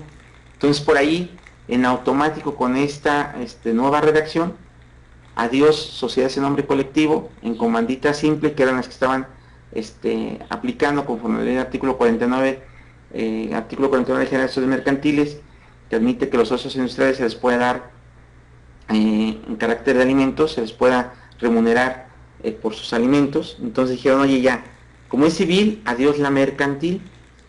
Pero los que están aplicando Sociedad Civil Universal y Sociedad Civil Particular de Yucatán dijeron, bendito sea Dios, porque ya me están dando la razón. ¿Por qué? Porque yo lo que estoy aplicando es una sociedad desde el punto de vista civil, y el que me obliga a dar los alimentos es una legislación civil, el Código Civil de Yucatán. Entonces ellos sacaron el champán, brindaron y dijeron, ya lo hicimos, porque me están dando la razón que los que son civiles, es correcto, con 16, sí, tienes razón también con eso, Javier. Vamos a la interpretación, ahorita vamos a ver una tesis y vamos a analizar un poquito. Tienes toda la razón, Javier. Entonces agarran y dicen, bueno, como ya hablan de la legislación civil, sacamos el champán y brindamos. Pero lo que no se dan cuenta es la iniciativa de reformas. Recordemos también las exposiciones de motivos, que es una aplicado un método de interpretación auténtica. Bueno, pues vamos a ver qué quiso decir el legislador, que es lo que a veces se les olvida, y volvemos otra vez simplemente a la aplicación letrista de la ley. Se cierran así como cuando van los burros caminando con sus, no sé cómo se le llaman aquí, para que no vean otro lado más que ahí, nada más ahí, donde tienen que ver. Entonces, ¿es correcto, Javier? Sí, siempre fueron utilidades, así debe de ser. Ahorita lo vamos a analizar. Y entonces el problema es eso. Si nos fuéramos ante una duda de la ley y dijeran, oye, en términos de legislación civil, bueno, vamos a interpretar la norma, vamos a aplicar esa interpretación, método de interpretación auténtica, vamos a ver qué quiso decir el legislador, y ahí están en el momento dado los diarios de debate, la iniciativa de reforma, los ¿cómo se llaman? Los dictámenes de la Cámara de Diputados, de la Cámara de Senadores. Vamos a ver. Fíjense, esa es una iniciativa que manda el Ejecutivo Federal precisamente para que se modifique ese 109 de su fracción 22 de alimentos, y viene la iniciativa con proyecto de decreto de reforma de decreto que reforma y adiciona diversas disposiciones del Código Fiscal de la Federación y de la Ley del Impuesto de la Renta. Y en el apartado específico de la Ley del Impuesto de la Renta, esta iniciativa de reforma se presentó, dice, 27 de marzo del 2009, nos dice que tratándose de alimentos, fíjense lo que dice la iniciativa de reforma. El artículo 109, fracción 22 de la Ley del Impuesto de la Renta establece que no se pagará el impuesto de la renta por la obtención de los ingresos por concepto de alimentos en los términos de la ley. Sin embargo, resulta importante precisar que la acepción a que se refiere la ley fiscal es la relativa a la obligación de los adoptantes, adoptado, cónyuge, concubino, padre, hijo, hermano y pariente colateral de otorgar alimentos al acreedor alimentario de que se trate, contenida en el Código Civil Federal y en los códigos civiles de las entidades federativas. Lo anterior con objeto de evitar confusiones y de otorgar certeza de que no deban pagar el impuesto de la renta a los acreedores alimentistas que perciban ingresos por concepto de alimentos en términos del título primero, del libro primero, título sexto, capítulo segundo del Código Civil Federal y de sus correlativos de los códigos civiles de las entidades federativas. En estos casos se pretende evitar que las sociedades en nombre colectivo u otras personas morales o figuras jurídicas haciendo una incorrecta interpretación de las disposiciones fiscales y pretendiendo con ello abusar del régimen legal que los regula, entreguen a sus socios ingresos que no hubieran sido objeto de impuesto sobre la renta alguno al denominarles alimentos. La propuesta aclara que las cantidades que las personas morales se eroguen por concepto de alimentos en favor de otras personas no son ingresos exentos en términos de la ley del impuesto sobre la renta, al no ser ese el alcance que dicho concepto tiene para el Código Civil Federal y para los códigos civiles de las entidades federativas, sino que por el contrario, en este caso, constituyen cantidades que se entregan a cuenta de utilidades de la sociedad, tal como establece la Ley General de Sociedades Mercantiles, las cuales por ende son cantidades sujetas al impuesto sobre la renta. Por lo anterior, se propone reformar la fracción 22 antes señalada para precisar que los ingresos que se encuentran exentos del impuesto de la renta únicamente corresponden a los alimentos a los que se refiere el libro primero, título sexto, capítulo segundo del Código Civil Federal y sus correlativos de los códigos civiles de las entidades federativas, es decir, aquellos que se dan entre personas físicas con alguna relación familiar o de parentesco, que nos lo marca acá. Resulta importante precisar en el primer párrafo que la excepción se refiere a la ley fiscal es la relativa a la obligación de los adoptantes, adoptado, cónyuge, concubino, padre, hijo, hermana, parientes colaterales. Entonces, la iniciativa de reforma se precisa. Ahora, yo digo, ¿qué les costaba poner en la ley de impuesto de la renta como tal? Pues ahí está muy claro que eso lo pusieran allá, pero bueno, cuando menos en la iniciativa de reforma esa es la intención que se ponga, y ahora al momento de legislar, pues obviamente de aprobarse por la Cámara de Diputados, la Cámara de Senadores, pues vean a las conclusiones que se llevaron. Ese es el dictamen de la Comisión de Hacienda y Crédito Público con proyecto que reforma y adiciona diversas disposiciones del Código Fiscal de la Federación y de la Ley de Impuesto a la Renta. Lo dio la Cámara de Diputados el 14 de abril, obviamente, ¿en qué? En respuesta a la iniciativa de reformas, donde dice, en el apartado de alimentos, dice, en la iniciativa que se dictamina se indica que el 109, fracción 22 del impuesto de la renta establece que no se pagará el impuesto de la renta por la obtención de ingresos por concepto de alimentos en los términos de ley. Sin embargo, se señala que es importante precisar que la acepción a que se refiere a la ley fiscal de relativa a la obligación de los adoptantes, adoptados, cónyuges, concubinos, padres, hijos, hermanos, parientes colaterales de otorgar alimentos al acreedor alimentario, donde habla de los socios. No hace falta que la sociedad civil universal diga, es que son socios adoptados, ¿no? Para que lo quieran encuadrar a fuercitas allá. Son socios adoptados, pero bueno. Y vean el dictamen de la Cámara de Senadores, del Senado, es lo mismo. La minuta plantea aclarar que el artículo 109, fracción 22 del impuesto de la renta, que únicamente se encuentran exentos los ingresos percibidos en concepto de alimentos por los adoptantes, adoptados, cónyuges, concubinos, padres, hijos, hermanos y parientes colaterales.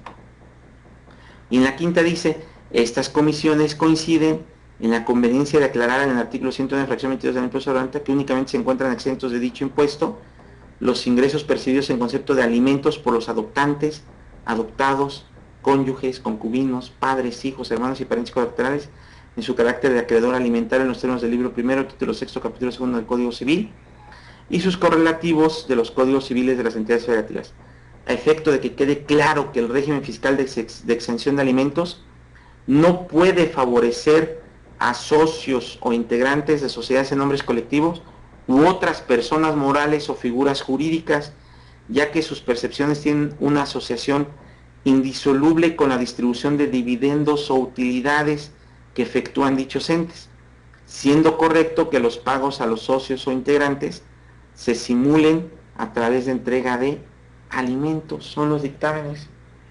Y por ahí tenemos todavía lo que platicamos también al principio, a ver qué dice Gilardo.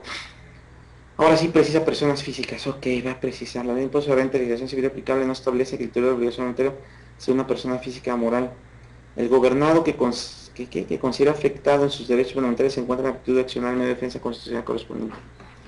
Un poquito más claro, Gilardo, a ver, como que no me cae bien el 20. A ver, fíjense, por ejemplo, ¿qué ha dicho la autoridad? Bueno, pues ahí tiene la autoridad, como lo decíamos hace rato, criterio no vinculativo, ¿no? El 19 de la ley de impuesto a la renta, donde dice, artículos, dice, sociedades civiles universales, ingresos en concepto de alimentos, y va derechito a las sociedades civiles universales.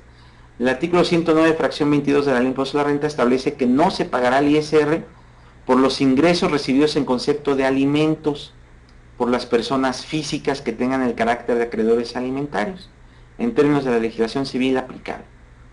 Invariablemente, para tener dicho carácter, la legislación civil requiere de otra persona física que tenga la calidad de deudor alimentario y de una relación jurídica entre ésta y el acreedor alimentario. En este sentido, una sociedad civil universal, tanto de todos los bienes presentes como de todas las ganancias, nunca pueden tener el carácter de deudor alimentario ni una persona física de acreedor alimentario de dicha sociedad. Además, la obligación de una sociedad civil universal de realizar los gastos necesarios para la alimentación de los socios no otorga a estos el carácter de acreedores alimentarios de dicha sociedad, ya que la obligación referida no tiene las características de la obligación alimentaria, es decir, no es recíproca, el socio no le va a dar después alimentos a la sociedad, no es irrenunciable, porque claro que esa sí se puede renunciar en cualquier momento y no va a pasar nada, no es intransmisible e intransigible, por lo tanto se considera que realiza una práctica fiscal indebida. Entonces ya ahí viene la práctica fiscal indebida. quien para omitir total o parcialmente el pago de alguna contribución o para obtener un beneficio en perjuicio del fisco federal, constituya o contrate de manera directa a través de interpósita persona una sociedad civil universal a fin de que ésta le preste servicios idénticos, similares o análogos a los que sus trabajadores o prestadores de servicios le prestaron o prestan. El socio de una sociedad civil universal que considere las cantidades recibidas de dicha sociedad como ingresos por los que no está obligado al pago del ISR y quien asesore, aconseje, preste servicios o participe en la realización o la implementación de cualquiera de las prácticas anteriores. Este criterio también se aplica a las sociedades en nombre colectivo o en comandita simple, que es las que hacían conforme al artículo 49 de la Ley General de Mercantiles. Dice Gildardo, a ver, hasta ahora nuestras leyes no precisan persona física o moral. Los contribuyentes que apeguen su actuación a los términos establecidos en los criterios emitidos por las autoridades fiscales que se publiquen en diarios quedarán exentos de responsabilidad. Los contribuyentes que se apeguen a su actuación a los términos establecidos en los criterios emitidos por las autoridades fiscales que se publiquen quedarán exentos. De una interpretación al contrario del censo, al rechazar el criterio no vinculativo, se genera responsabilidad fiscal. Dice Javier, y también traes los últimos criterios no vinculativos, estimado Tom. A ver, vamos a ver. Javier, ese es el 19 y este es el 32, el de la simulación de constancia. No sé si a este te refieres, Javier, que salió ahora en la tercera modificación, la tercera resolución de modificaciones. Este en específico, que habla de las constancias, dice, se realiza quien realice una práctica fiscal indebida. Se considera que realice una práctica fiscal indebida, ¿quién? Acción primera, constituya o contrate de manera directa o indirecta, fíjense, constituya o contrate de manera directa o indirecta a una persona físico-moral, cuando entre otras se trate de sociedades de solidaridad social, cooperativas, civil universal, civil particular, fideicomisos, sindicatos, asociaciones en participación o empresas integradoras, para que funjan como retenedores y les efectúen el pago de diversas remuneraciones, por ejemplo, salarios, asimilados, honorarios, dividendos, y como resultado de ella, ya sea por sí o a través de dicho tercero, omita total o parcialmente el pago de alguna contribución u obtenga un beneficio indebido en perjuicio del fisco federal. Fracción segunda, obviamente, acredite para efectos del impuesto a la renta una retención de ISR y no recabe del retenedor la documentación donde conste la retención y entero correcto de dicho impuesto a la renta. Que lo veo muy desafortunado porque ahora resulta, nada más, fíjense, como esta fracción segunda es independiente de la primera, dice, acredite para efectos del impuesto a la renta una retención de impuesto a la renta y no recabe del retenedor la documentación en donde conste la retención. Constancia de retención, hasta ahí me obligan las leyes, porque yo no puedo estar acreditando que la persona moral que me retuvo enteró correctamente dicho impuesto de la renta retenido. Ahí no me corresponde, yo no tengo facultades de fiscalización.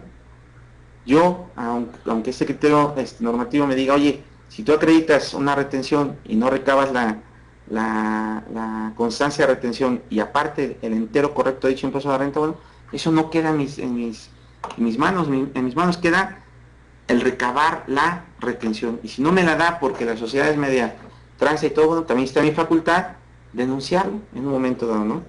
Y también, obviamente, realiza una práctica fiscal indebida, dice, quien asesore, aconseje, preste servicios o participe en la realización o implementación de cualquiera de las prácticas anteriores. Dice Gildardo, en lugar de mitigar la operación, se convierte en un manual para los outsourcing. ¿Por qué, Gildardo? A ver, adelante. Fíjense, tenemos esta sentencia, esta tesis que llevó a cabo la Sala Regional del Golfo Norte del Tribunal Federal de Justicia Fiscal Administrativa. Hay otro respecto a acreditar el IVA de esos comprobantes, ¿ok? Fíjense, dice alimentos, y esta es, de todo lo que hemos platicado, lo que dice este tribunal, dice, de conformidad con el artículo 109, fracción 22 de la Ley de Impuesto a la Renta vigente en 2006, los ingresos percibidos en concepto de alimentos, en los términos de ley, acuérdense, es la que está vigente hasta antes de la reforma, los alimentos en los términos de ley no pagarán el impuesto a la renta, sin que en esta ley defina dicho concepto, ni esa expresión. El artículo 1 del Código Fiscal de la Federación establece que las disposiciones de este código se aplicarán en defecto de las leyes fiscales respectivas, como lo es la ley de impuesto a la renta. El Código Fiscal de la Federación no define el concepto de alimentos, El artículo 5 de este código permite que, a falta de norma fiscal expresa, la aplicación supletoria de las disposiciones de derecho federal común cuando su aplicación no sea contraria a la naturaleza propia del derecho fiscal. Entonces, el Código Civil Federal, en su artículo 308, define que los alimentos por regla general comprenden la comida, el vestido, la habitación y la asistencia en casos de enfermedad. La aplicación de esta ley no es contraria al derecho fiscal, por lo tanto, cuando en el artículo 109, fracción 22 de la ley de impuesto a la renta, se alude al concepto de alimentos en los términos de ley, ello quiere decir que en los términos del artículo 308 del Código Civil Federal. Lo que dice esta tesis es, le da la razón a aquellos que se fueron a pelear y que les dicen que los alimentos no están exentos. Se dicen, sí, ¿qué crees? Sí están exentos porque el 109 fracción 22 te dice, se refiere a los conceptos de alimentos en términos de ley. Como la ley de impuesto a la renta ni el Código Civil dice nada de qué son alimentos, pues nos vamos a aplicar por aplicación supletoria el Código Civil. Y el Código Civil Federal en el artículo 308 dice que los alimentos son comida, vestido, habitación, asistencia médica en caso de enfermedad. Pues entonces, la aplicación de ese 308 no es contraria al derecho civil, fiscal, y por tanto, el 109, que dice, 109 fracción 22 que dice alimentos, se refiere al 308 del Código Civil. Entonces, si tú le das a alguien alimentos en su característica de comida, vestido, habitación, asistencia, están exentos. Es lo que llegó a la conclusión la Sala Regional del Golfo Norte del Tribunal de Justicia Fiscal Administrativa. ¿Cuál fue el problema de esto? Bueno, que ese tribunal, queriendo hacer una interpretación de la norma, volvió a hacer simplemente una aplicación letrista, ciega, porque el 308 no es todo lo que habla de alimentos. Ya vimos cuántos artículos hablan de alimentos y concatenándolos todas, llegamos a una conclusión de entre quiénes se deben de dar. No sé si queda claro. Entonces, se me hace desafortunada esta interpretación de la Sala Regional del Tribunal Federal de Justicia Fiscal Administrativa, pero fíjense lo que habla ya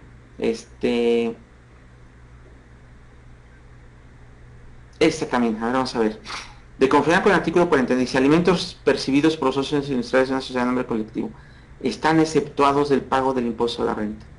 De conformidad con el artículo 49 de la Ley General de Sociedades Mercantiles, los socios industriales deberán percibir, salvo pacto en contrario, las cantidades que periódicamente necesiten para alimentos.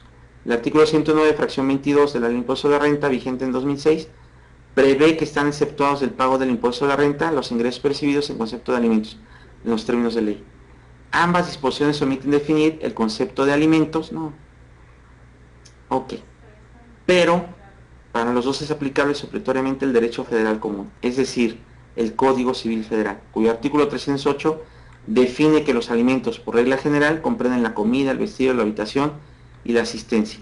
En casos de enfermedad, por lo tanto, si se acredita que el socio industrial de una sociedad de nombre colectivo percibió ingresos por comida, vestido, habitación y asistencia en caso de enfermedad, tales ingresos están exceptuados de la ley de impuesto a la renta. Ello es así porque ambas disposiciones son claras en su texto. Por ende, basta la interpretación gramatical del concepto de alimentos en su sentido técnico-jurídico y por ello su aplicación debe ser estricta en los términos del 5 del Código Fiscal de la Federación. Es decir, el intérprete no puede emplear su contenido, pero tampoco restringirlo. Corrobora lo anterior el hecho de que no existe evidencia en la historia legislativa del 109, fracción 22 de la Ley de Impuesto a la Renta, que indique intención alguna del legislador de restringir el beneficio de la materia civil exclusivamente, sino hasta el 5 de junio del 2009, que es la reforma que vimos, en la que se reformó dicho precepto para limitar la posibilidad de que los alimentos no sean gravados con el impuesto a la renta, pero solo aquellos que perciban las personas físicas que tengan carácter de acreedores alimentarios, en términos de la legislación civil aplicable. En virtud del anterior, el socio industrial no estaba obligado en 2006 a acumular los ingresos percibidos por concepto de alimentos y por consiguiente la sociedad de nombre colectivo no estaba obligada a retener el impuesto por tal concepto. Esto lo dijo la Sala del Tribunal Federal de Justicia Fiscal y Administrativa. Obviamente, pues la autoridad fiscal no se queda ahí y se va a revisión fiscal. ¿Qué es lo que pasa? Que ahora que le cae a un tribunal colegiado de circuito, vean ahora la vuelta que le da la interpretación. Esta la emitió el primer tribunal colegiado en materia administrativa del sexto circuito, marzo del 2012, tiene un añito por ahí, y fíjense lo que dice. Socio industrial, las percepciones a título de alimentos que percibe no son de los exentos del artículo 109, fracción 22 del impuesto de renta, vigente del 1 de enero del 2002 al 4 de junio del 2009. Hace contraria totalmente la interpretación que dice el Tribunal Fiscal. Si bien de conformidad con lo dispuesto en el artículo 49 de la Ley General de Sociedades Mercantiles, los socios industriales deberán percibir las cantidades que periódicamente necesiten para alimentos. Sin embargo, estas no son de las que se encuentran exentas del pago del impuesto sobre la renta, en virtud de que no provienen de una relación de parentesco conforme al artículo 308 del Código Civil Federal. Aunado a que de conformidad con lo establecido en el mencionado 49, los pagos a que se hace referencia, dice, se computarán en los balances anuales a cuenta de utilidades, que es lo que habíamos hace rato. Consecuentemente, deben ser considerados como ingresos acumulables en términos de lo dispuesto por el artículo 165 de dividendos del tributo de trato. Asimismo, si bien el numeral 109, fracción 22 de la impuesto de renta vigente el 1 de enero de 2002 hasta el 4 de junio de 2009, no especificaba cuáles son las percepciones en concepto de alimentos que alcanzan este beneficio, empero, la interpretación sistemática de los preceptos legales mencionados hace evidente que sólo aquellos alimentos que surgen de una obligación por parentesco son los considerados exentos del impuesto, y no los que percibe un socio industrial, pues estos deben considerarse como ingresos acumulables. Entonces vean cómo le da la vuelta a la interpretación, y ahora sí, ¿qué hacemos, no? Ese es el problema. A lo mejor dicen, bueno, el Tribunal Fiscal ya gané, sí, pero no es la última instancia. Se está grabando la plática. Jefferson dice, el de más tiempo es el regalo de Tom. ¿Por qué? ¿Por qué? Dice Gildardo, dieron palos de ciegos o al SAT lo defendió un franelero. Sí, pero ya vemos ahí, no sé si lo dijiste antes de que viéramos esta del colegiado de circuito, Javier. Dice, solo leyeron la parte que les convenía. Así es lo que decían, si nunca lo relacionaron con el 16. Así es correcto. El Tribunal Federal de Justicia Fiscal no sabe interpretar. Definitivamente, la Corte enmendó la plana con esa tesis. Luego entonces, el artículo 109, fracción 22, dice Alfredo, no debe estar ahí, deberá derogarse. Ah, caray, ¿por qué Alfredo? No puede derogarse el 22 porque protege una institución que, como lo hemos dicho, de los alimentos, cubre derechos fundamental a la subsistencia. No debe de derogarse, debe de existir desde mi punto de vista. Cubre un derecho fundamental a la subsistencia, a un mínimo vital, y por eso están exentos. Lo que debe de, en un momento, no derogarse, sino simplemente abatirse es el abuso en esta figura por parte de situaciones o actos o sociedades que no pueden caber en la institución de los alimentos desde el punto de vista civil. Eso es lo que debe desaparecer, no tanto derogarse. A lo mejor yo creo que con la exposición de motivos queda claro, pero esa exposición de motivos, ¿por qué no ponerla en la ley? Entonces sería mejor una propuesta de reforma en el cual que se ponga tal cual, o sea, siempre y cuando existe una relación de parentesco, conforme al Código Civil. Entonces yo creo que ambas sean personas físicas, tanto el que la otorga como el que la recibe, no sé, alguna situación para aclararlo todavía un poquito más y dar al traste con qué, bueno, pues con tanta, no, Gildardo, porque acuérdate, a ver, aguas, para que exista contradicción de tesis tiene que ser tribunales del mismo nivel. El Tribunal Fiscal dijo que sí estaban exentos, pero en la instancia superior, colegiado de circuito, ya en un amparo en revisión, lo más probable es que hayan el amparo directo, como aquí lo dice, que hayan dicho, ahí dijeron no, entonces no hay contradicción de tesis porque están en diversos niveles, y obviamente tiene mayor jerarquía la de los colegiados de circuito. Yo creo que es eso, Javier, se tiene que perfeccionar la redacción para evitar que se puedan colgar de ahí abusos. Dice Alfredo, entiendo que ninguna sociedad puede dar alimentos, al menos que estén sujetas al impuesto. Es correcto, yo creo que puede dar, no entiendas que no puede dar. Sí puede dar, yo pongo una sociedad y les digo, les voy a dar alimentos, está bien, qué bueno que seas buena onda y que los des, pero el tratamiento fiscal tendrá un tratamiento diverso del de la exención que se establece a los alimentos. ¿Para qué?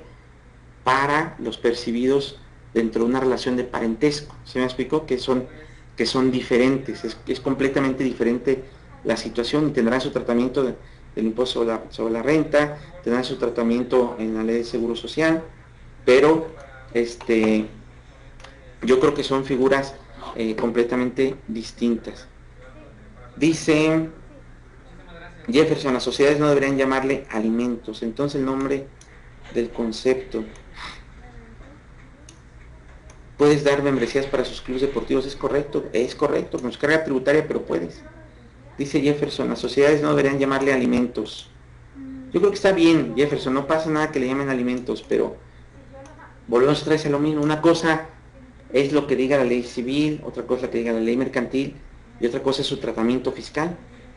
Y el tratamiento fiscal que está exento es, en un momento dado, aquellos alimentos que conforme a la ley civil se otorgan. Ya vimos todo lo que es la institución de los alimentos. Entonces, esas son las que van a estar exentas, no las que las sociedades civiles digan que dan alimentos. Esas tendrán un tratamiento específico. Oye, si yo le doy alimentos a los socios, les estoy dando una remuneración a socios. Sí. ¿Qué tipo de remuneración para efectos fiscales es? Entonces, ir buscando dónde está. Oye, no me cabe ninguno. Es más, no me cabe ni en dividendos si tú quieres. No me cabe ninguna. ¿Dónde se lo vas a mandar? Bueno, a los demás ingresos. Para eso está ya el capítulo de los demás ingresos que ya había dicho por ahí el 96, si mal no recuerdo que era inconstitucional, pero ya rectificó la Corte y dijo, no es inconstitucional, porque modifican tu patrimonio. Al momento que lo modifiquen, en ese momento van a ser gravables para ofrecer impuesto de renta. Entonces yo creo que no hay, a mí no me queda duda pues de que son en un momento dado ingresos gravables para efectos del, ¿cómo se llama?, del impuesto sobre la renta. Dice Javier, en este caso el tratamiento es o bien comedor o despensa, ambas reguladas por la ley de ayuda alimentaria y con su tratamiento fiscal específico. Es decir, es correcto, Javier, también el impuesto de la renta le da un tratamiento fiscal ¿cómo se llama?, de este tipo de gastos. Dice Gildardo, por eso comentaba que del monto podemos saber a qué rendimiento se paga. Así es. Por ejemplo, el Seguro Social también me dice, oye, se los das, son onerosos o no son onerosos, y depende de eso te los grabo, cosas de ese tipo, ¿no? Lo malo es cuando se ofrece estrategia, marca patito, es correcto, o solo ejecutan parte del plan, es correcto, Gildardo, te demuestran la mitad de la película, ¿no? Dice Gele Ortiz, Santa, danos doble constancia por la que me enviaste, dice que dura 1 hora, y la charla de Tom ya duró 2. Apoyo la moción de Gele, dice, ok. Chicos, pues exactamente es la hora, se los dejo ahí a consideración, terminamos con esto el tema. No olvidemos, por favor, a ver, vamos a ver rápido, que aunque no lo puse aquí, lo que es ¿qué pasa con ese tipo de empresas? Te dice, no te preocupes, no va a pasar nada, yo es más, te aseguro, te garantizo con este edificio de que cualquier situación que pase, nosotros nos hacemos cargo de ello, y te garantizo cualquier problema que haya fiscal con este edificio que vale 20 millones de pesos. Y tú dices, pues sí, chico, edificiote que tienen, ellos son los dueños y todo. Entonces, 20 millones de pesos. No, pues ¿cuándo me va a caer el fisco con 20 millones de pesos que me determina a mí? Órale, lo tomo. Pero la bronca es que ya se lo prometieron también a otros 1000 contribuyentes que están en el mismo. Y de esos 20 millones de pesos, entre 1000, pues nada más te va a alcanzar a ti con 20,000 pesos para protegerte alguna contingencia fiscal. Y resulta pues que como aquellas sociedades ya las auditó el fisco, ya las agarró, ya tienen problemas penales, ya están a lo mejor hasta embargados o incautados los bienes, a la hora que tú quieres garantizarte, bueno, pues es que no hay con nada que garantizarte, y te quedas solo y tu alma haciendo frente a esta situación que puede ser de defraudación fiscal. Y no perdamos de vista también, por ejemplo, a fin de cuentas, imagínense, van contra la sociedad, la truenan, la desaparece, el fisco las embarga, lo que tú quieras, ellos se van y no hay nada, o no hay nada de dónde cobrarse.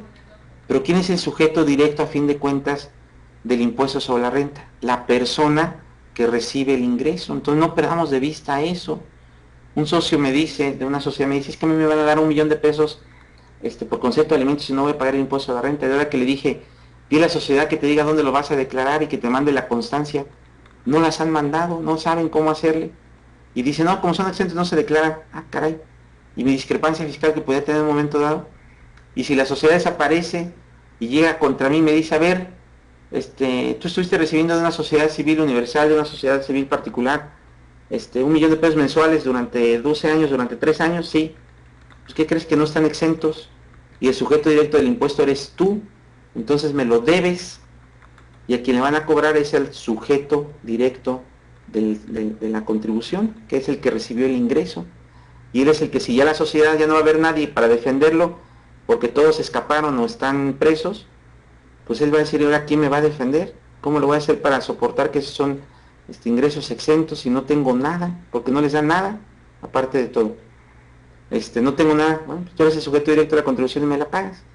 Como no puedes demostrar que son ingresos por concepto de alimentos, pues simplemente están grabados en los demás ingresos y vámonos. Me debes el impuesto de la renta. Entonces, aguas con ello, aguas también con ello. Dice, ¿qué tratamiento le darías a una pareja? Me la acababa, ese tratamiento le daba.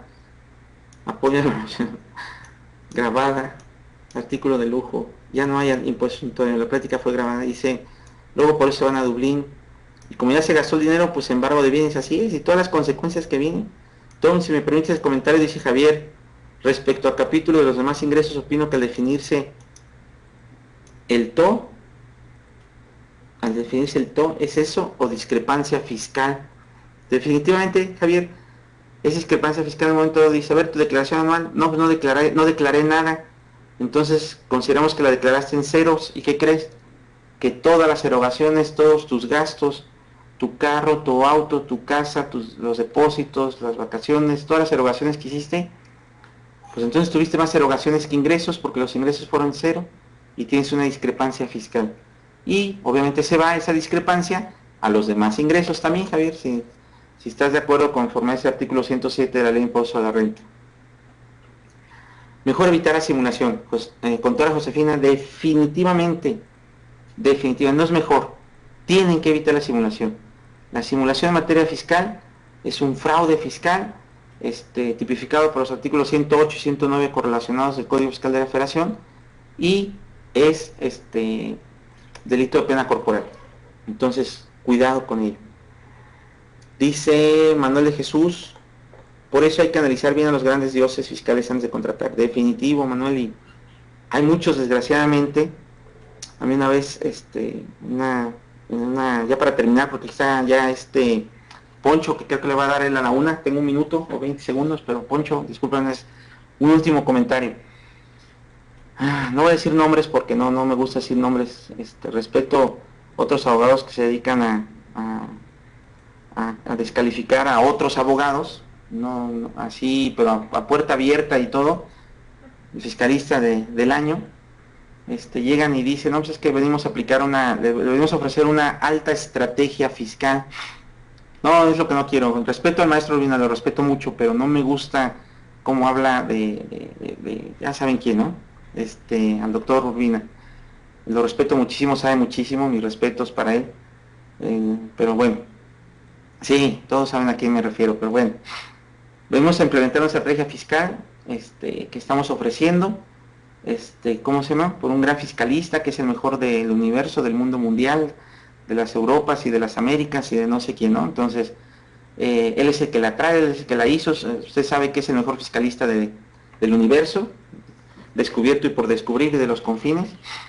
¿Y cuál es su estrategia fiscal? No, pues miren, nosotros, que yo le doy una factura, para que saque sus utilidades y le cobro el 11% de lo que saquemos. ¿Y esa es su estrategia fiscal? Sí. O sea que lo que se me está proponiendo es una simulación. No, todo eso está bien respaldado, que no sé qué, por altas estrategias y no sé qué, y tenemos sentencias y criterios y confirmados y somos lo máximo en el mundo.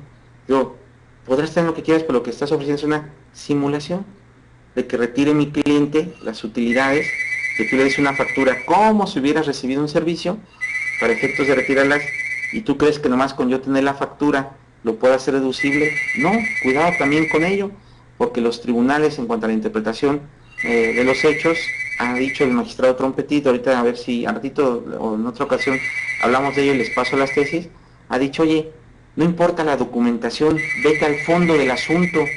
Lo que antes, que no pasó nunca una reforma en el Código Fiscal, en el cual iba a prevalecer el fondo sobre la forma, no sé si se acuerdan de ello. Bueno, no pasó la reforma, pero ¿qué creen? Que los tribunales están aplicando esos métodos para interpretar y para llegar al fondo, para descubrir la verdad jurídica, irse al fondo, no a la forma. El levantamiento del velo, un montón de ¿cómo se llama? De técnicas para descubrir el fondo en vez de la forma que aplican los tribunales, y con ello va para atrás. Entonces, cuidado con ello. Entonces, esa fue su estrategia. Yo decía, bendito Dios, con la estrategia de vender facturas, porque eso es lo que están haciendo, vender facturas. Entonces, cuidado con ello, pues, ¿no?